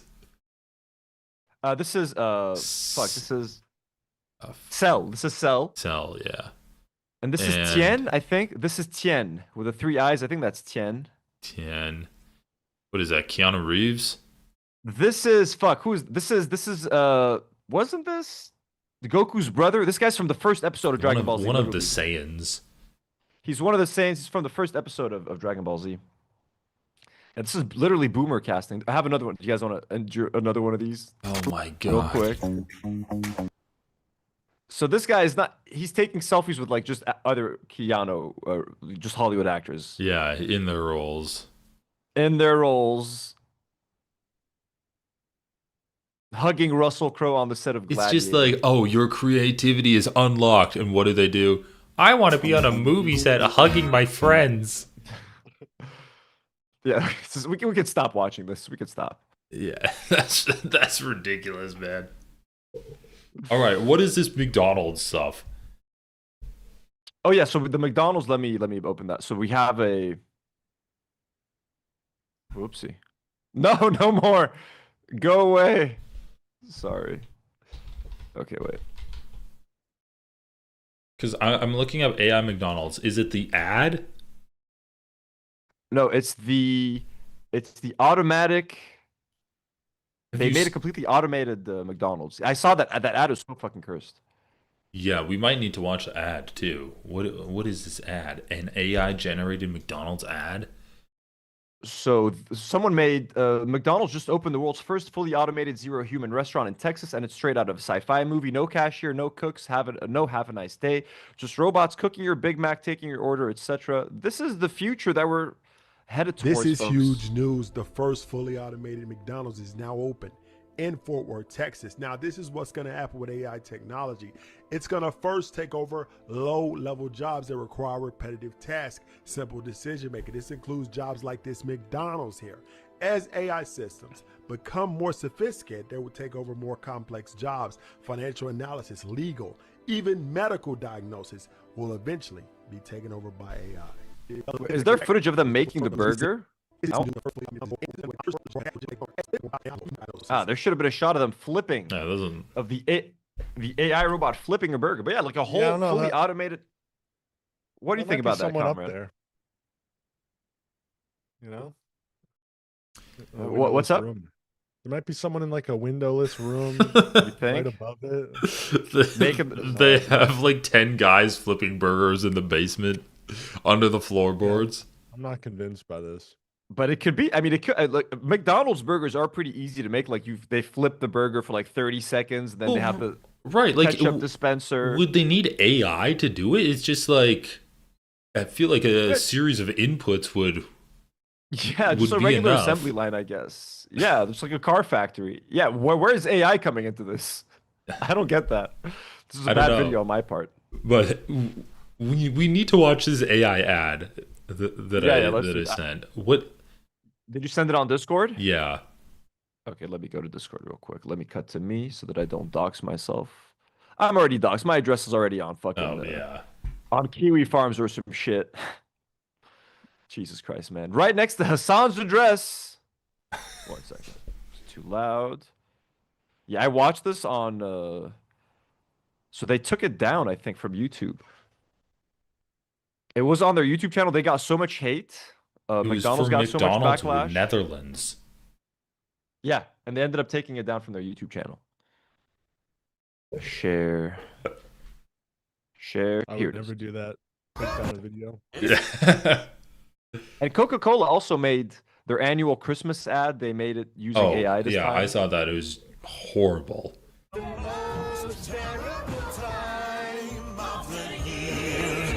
the shops turn to mayhem, even Santa knows space, and the tree redecorated your place. It's the most. It's so cursed because like the way the characters are moving, like look at the way Santa's moving. It's so uncanny valley, and your eyes, really like, is. Through millions of years of evolution and shit, like our eyes can automatically detect when something isn't moving the way it's supposed to.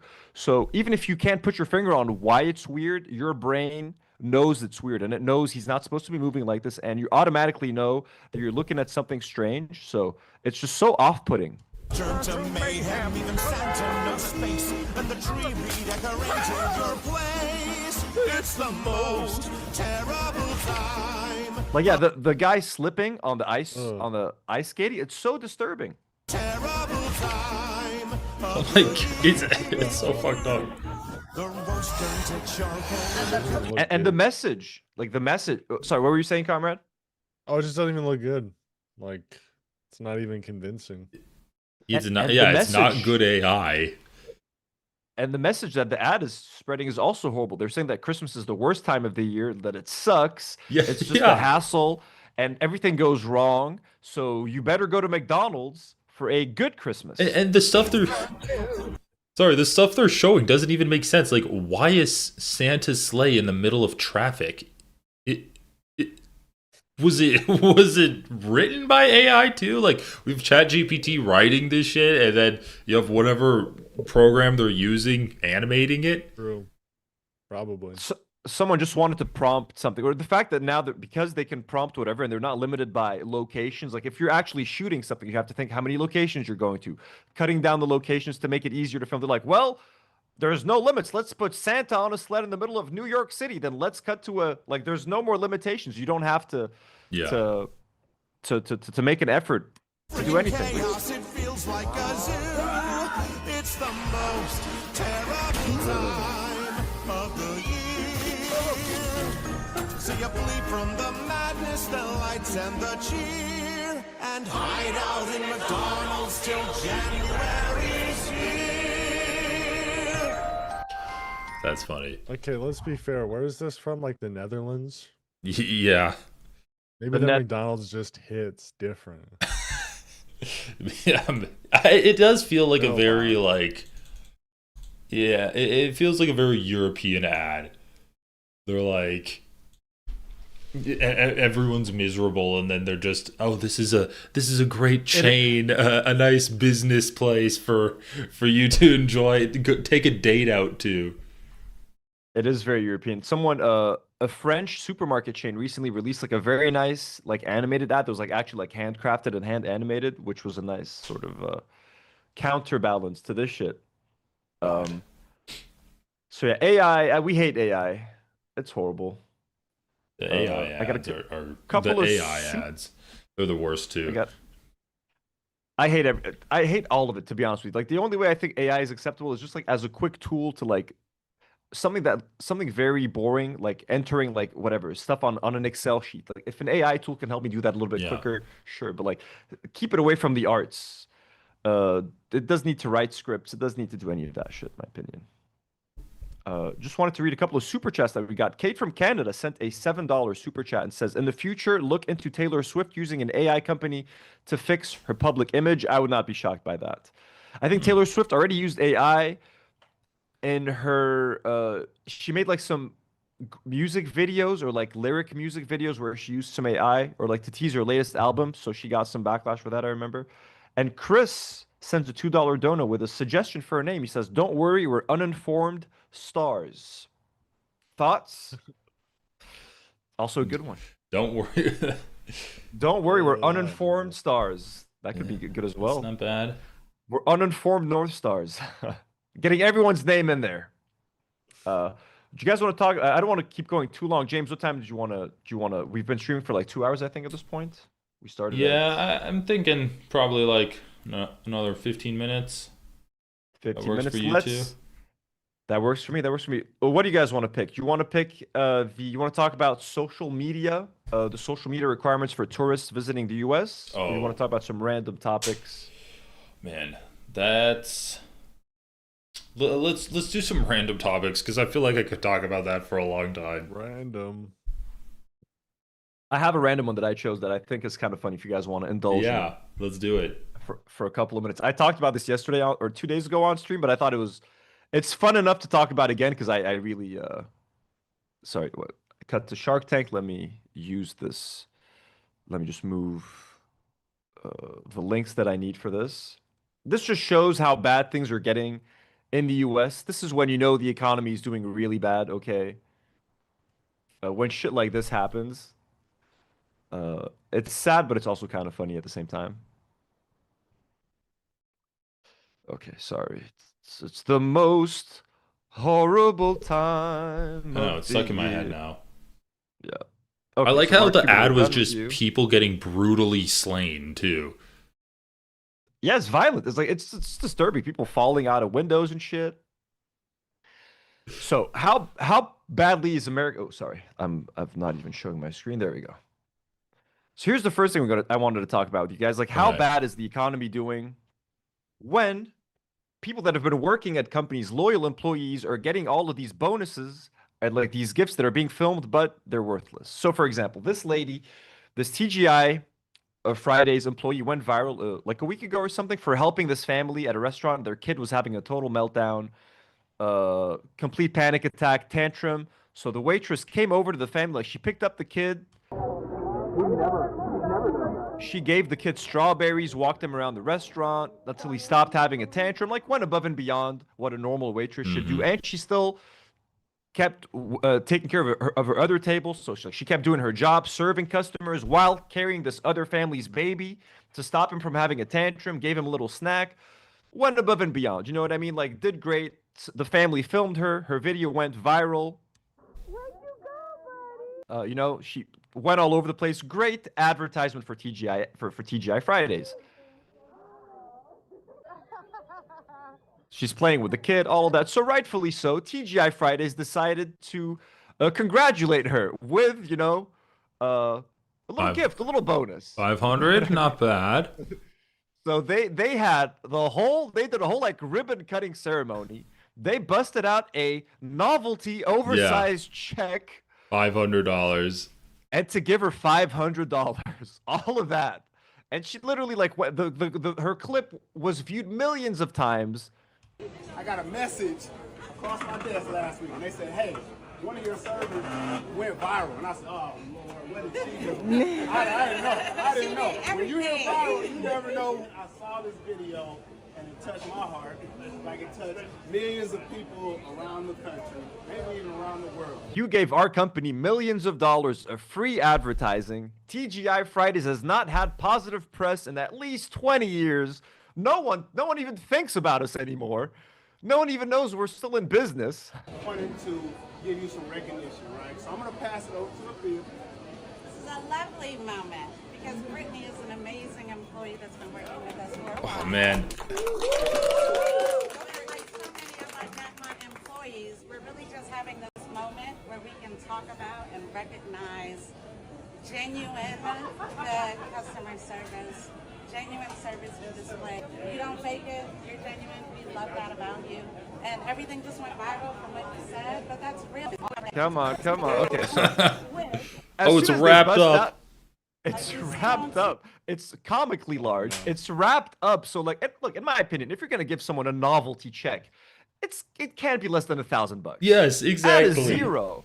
Add a fucking zero. Like you went through like how much did the check itself cost? This is like $30 to buy from like a fucking or custom order a giant check. Make it worth it.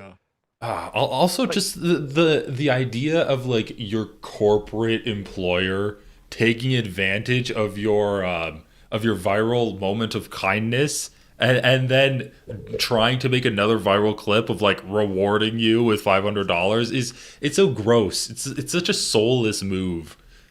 It's so fun. Seamus Legris sends a funny comment. Says, "Yo, the CEO was like, give her $500. That's a lot to poor people, right?" I mean, it's so out of touch. I mean, look, and I don't want to sound ungrateful. $500 is a lot of money. Most Americans that are struggling can't afford a $400 emergency. So that $500 could be the difference between life or death for like many people. I'm not trying to discount $500, but this is like a multi-million-dollar corporation who just got a bunch millions of dollars of free advertising. They did this whole fucking event. They printed this whole novelty check. You can't afford to give someone more, like all the good press that they got from her video of helping that family in the restaurant. They just undid all of that goodwill by only giving her $500. Like they just made it worse. They turned a good story into a negative story. She doesn't know yet. She doesn't know. She's like, oh, hell yeah, I'm getting $1,000 at least. Ain't no way they're going through the trouble of getting this fucking check without having $1,000 on it. So open it up. Oh my god.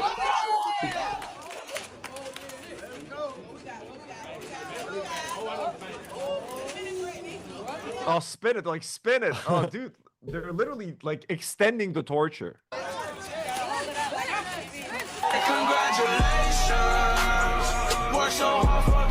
on, dude.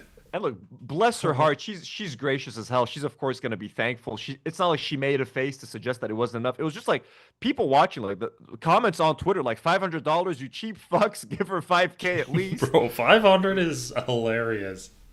They did a whole grand opening lotto winnings type of event to give her a measly $500. The fuck wrong with TGI Fridays? The big ass spectacle for $500. Times are really bad, huh? So exactly, like they ruined, like they turned what could have been an easy win, an easy layup, a fucking slam dunk. We're gonna get some positive PR, get some people to remember and to talk about TGI Fridays. You know what I mean? And they just fucking fumbled it. They just fucking fumbled it with a 500. Do another event. Bring a bigger check. Or give her a real gift. Like, if you're only going to spend $500 on it, it could be something useful or something meaningful to her. Not like, it's just, yeah, it's just like, oh, here's an empty gesture. That's what it is. It would have actually looked better if they bought her like a 60-inch TV. No one would know how much it would cost. People might assume that it would be expensive. Like, oh, she got a fucking 50-inch TV. That's fucking dope. But the fact that now that you can see, and if it was a small check, I don't think anyone would have cared, or like a bonus. Like a $100 bill that her manager gives her at the end of the day. That would have gone over better than this. Whoa, that's a 7-Eleven Pure Spring. Wait, I gotta get the full name here. Go to channel. Sorry, we got a generous dono. 7-Eleven Pure Spring Water just donated 20 Australian dollars, I believe, or 20A. Says, Awesome. yay, the Oi Bays have a great Chrissy lads. Is that from Australia? Yeah, the Oi Bays have a great Chrissy lads. I'm guessing that's Australian. Lads, right? Well, thank you so much for the generous dono. That's so fucking awesome. Thank you for supporting the three of us with that generous dono. 7-Eleven Pure Spring Water. Yeah, the Oi Bays have great Chrissy lads. Let me just... We'll try to figure this out in a second. That is English? I think so. Let me go to viewer activity. Here. Fuck it. Here. We have one more video that is kind of in the vein. All right, let's do it. Of that video. I saw this yesterday. This man dedicated 21 years to working at a McDonald's, and he received a bicycle in return after 21 years of service at McDonald's and like walking to work. So this might be worse than this is definitely worse than the $500. This is so bad. At least the lady, I don't know. I don't think she's been working there for 21 years. This guy has been slaving away at McDonald's for 21 years. And I know for a fact McDonald's is worth more than TGI Fridays. They are a more, their stock is worth more. Let's listen to this. And again, this guy's fucking grateful. Bless his heart. Like, he's not complaining. Hi, my name is Taylor Montreal Hughes. I've been working for McDonald's since 09, 04. When I started working here, I'm from Greer, South Carolina. When I started working here, the first person I met was Miss Joyce. She taught me in. The first person I met in orientation is you, Miss Shannon Kirk. And then I met Miss Joyce, and then I met Miss Phyllis. Today when I came to work, I had a ride, I didn't walk, I come fresh and neat, clean clothes on, and they gave me a bicycle. They gave me a tool so I could get to work. They gave me an instrument so I could get here. So thank God for every person that put a dime into this from all my hard work. I just want to praise God to the whole McDonald's, because this is a blessing in disguise right here. And bow your heads, Father God, just thank God for every person that did something. Just lay hands on them. In the name of Jesus, amen. Amen. That's for y'all. That's There my you go, heart. brother. All right. Man. I mean, first of all, bless this man. He's Yeah. so humble, so thankful. Like, what a guy. What a guy. But like, two things. You motherfuckers waited 21 years for this guy to walk to work. Been and be walking like, to "You know work what?" for 21 years. Like, 21 years. It's time to give him a bicycle. Like, you motherfuckers, you could have done this 5 years in, 6 years in, 10 years in, and the 10-year anniversary, 20-year anniversary. And the fact that they chose, I mean, look, you know what I think? I think it's like the employees. I don't even think it's corporate. I think it's just like his coworkers who like bundled their Yeah. cash together out of the goodness of their heart. You know what I mean? I think it's his team members. I don't think this has anything to do with like McDonald's as a corporation. Those fucking cheap fucks. Insane. Yeah.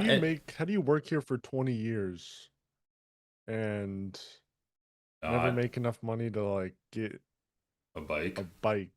That's That's what I was gonna say. It's like it's like, yeah, $500. She's, I don't know. They had a party to give her a $500 bonus. The bike that cost what, $280? It's like he's essentially in tears over this after 21 years. Like I think it's McDonald's. McDonald's are like renowned because they pay so low. They have like brochures that they give their employees to teach them how to spend their money so that they don't go over budget. Like McDonald's is so known for paying such low wages that like they have literally pamphlets that they give their employees to teach them how to budget for the month, because a lot of McDonald's employees need to have a second job if they want to, like, even if they're Yeah. working full time 40 hours a week, they Yeah. can't sustain themselves on a McDonald's salary. So they have to get second jobs and shit. So yeah, this guy's probably been working there for 21 years, might even have a second job on the side. So yeah, even buying a bicycle is like not financially feasible for him. So, but it's just crazy that like for example, McDonald's corporate should see that video and be like, okay, shit, we need to step it up. Like, let's buy this guy a car. And again, a lot of the comments, kind of like the lady with the $500, were like, you should have bought this guy a car, or like 21 years for a bicycle. Like, shame on you guys. Which is, but yeah, I agree with Polish Pusher. From his speech, it sounds like his coworkers bought the bike. Yeah, which Yeah. makes this Like even his more manager. heartwarming. It's like the manager, like probably just the cashier, like people who are also making minimum wage. And like that's what's touching about that story. It's that literally it's people that are all struggling, getting together to help other people that are struggling. Like it's while the why rich- it's why I say like workers are more human than the people that are owning the company, because it's like people that are obsessed with making money, they don't think to this getting a bike for someone, spending $500 for a good bike on someone can change their life, right?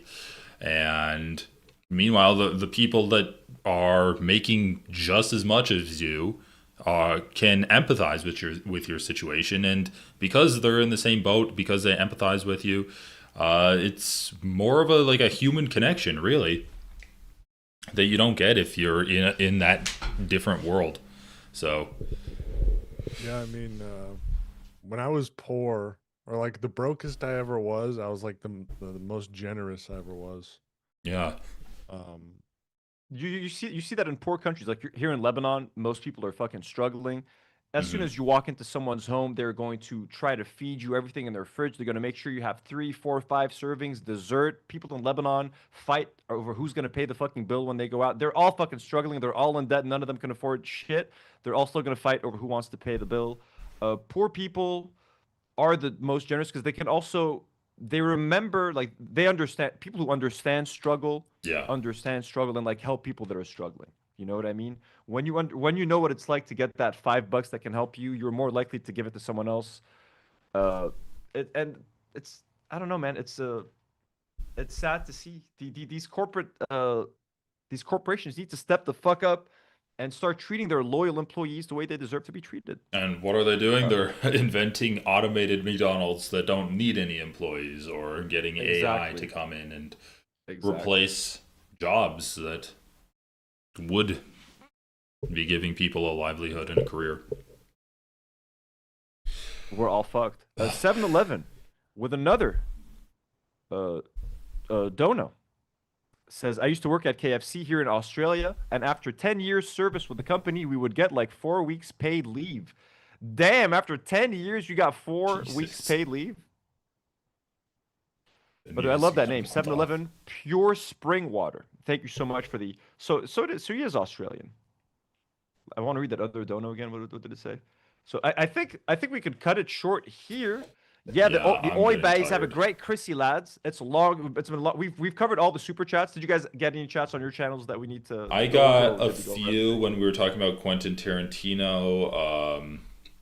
Someone said that the rumor is he was cut out from the orgies. He was disinvited from the orgies. That's the lore. Oh my god! I don't know who disinvited him from the lore. Israeli orgies? Maybe that's why he was invited. Maybe that's why he went to Israel. He got an invite for the orgies there. Hey man, I'm not getting into enough orgies, man. These orgies in Tel Aviv, man. 2 feet are not enough. He's probably at the same orgy as Epstein, probably. Just saying. Wouldn't be surprised. I don't want to imagine the visual. Oh my god. Yeah. Maybe. I got another. We just got another super chat from Chris. Sends a $5 dono and says, "My grandma always told me the full man does not understand the wants of the hungry." Ooh, that's a nice one. The man who is full does not understand the wants. Yeah, I like that of one. A man who is hungry. Beautiful. True. That's why. Thank you for the generous dono, Chris. You got to go into the countryside. You know, you gotta. You know, you can't be, snot-nosed lefty, Yeah. You got to get in the countryside, see what people are thinking about you. Oh my god. Me and my friends were like, we want to go on a hike in the swamp. So we're like in the middle of Louisiana in a swamp somewhere. But before we went, we got like the most bougie lunch, like picnic lunch. We got some like summer sausage, some fine cheese from the French countryside, from Whole Foods, fig jam, like a French baguette, and then we're like laid it all out on this picnic table in the middle of the swamp. In the middle of the swamp, there's a pickup truck driving with a kid with a bamboo fishing rod, and we're sitting there eating charcuterie in the middle of the swamp. We're like, this is the most bougie thing that we can do. What are you doing here, city slickers? Eating your fancy charcuterie over here? Yeah. I don't know why I made him sound like the Southern. That's not a... No, it was like a bunch of guys that were in camo, like trying to fix a leak in some kind of plumbing. They're getting sprayed. We're just sitting there watching them eating cheese and sausage and crackers. Yeah, but the fact that they have a Whole Foods there is pretty fucking dope. No Nubix sends us $20 and says free Palestine. Free fucking Palestine. Fuck yeah, No Nubix. Thank you so much. That's something we didn't talk about, but next week we have to do an address on it a bit. Here's what I'm just gonna do real quick. I'm just gonna share our screen one final time just to shout out everybody who sent us some super chats. Boom boom. Can you guys see? Oh no, I shared the wrong one. Well, here, let me move this. No, it's supposed to be this one. Yeah. What screen can you guys see on? Can you guys see the super chats? Oh, we can see them. Yeah. Okay, so there. Yeah. So Yusuf, No New Books, thank you so much. Chris, thank you. 7-Eleven Pure Spring Water, thank you. Kay from Canada, thank you. Yusuf, Swampy Boy, Nogzalotzel, Fart Twain, Jim D. Dukers, thank you so much for like the $30 dono. Super generous. Marina, thank you so much. Meg or Maggie, thank you all so much for being here with us tonight. Let me stop sharing. Boys, this was super fun. Looking forward to doing this. The plan is for us to do this once a week. And like we said, we would love to have a guest on every single week, like a fourth floating head. Let us know in the comments who you guys would like us to have on the show, whether we've spoken with them in the past or not. We'd love to. Throw us some name suggestions. Yeah, we'll have to post some names online somewhere on Twitter or something. Maybe start a poll there. Yeah, to get the names. We'll slowly but surely build this out with like some branding and everything. The plan is for us to do this like we were doing it tonight. Each one streams it on their own channel. And then we might eventually do a YouTube channel for it on the side. Just upload everything. I forgot to click record for this live stream, so we're not going to get a very crispy HD. We can skip this one.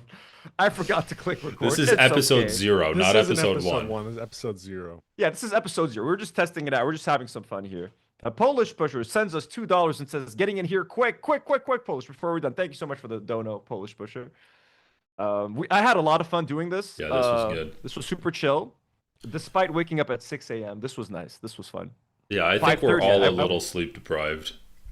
Yeah. I'm tired as shit. Maybe that's what we could call the podcast. Sleep deprived. Sleep That, deprivation. that could be a pretty good name. It was Not super fun bad. chatting with you guys. I'm gonna go ahead. I'm gonna add some time codes to this before I go back to sleep. We will see you guys. Possibly, if we don't see you guys next week, we will see you guys in the new year. We will come back. We will start 2026 with a brand new show. We will be here with our first guest, hopefully. New name, new One person everything. at least. Well, at least one person. At least one person. Thank you to everybody who joined in the live stream. James, Uninformed Leftist, thank you so much. Casey at North Star Radio, thank you so much for being here. Yeah. We will see you all next time. With that, Let's- I'm going to play the outro for you guys, but we love you all. And as always, Do not worry. All right, Is that how you end it? I'm playing my I'm playing my own outro. So. Okay, awesome. All right, well, All right. for my stream, I'm Guys, ending it too. Peace out, super everyone. fun. Have a good night.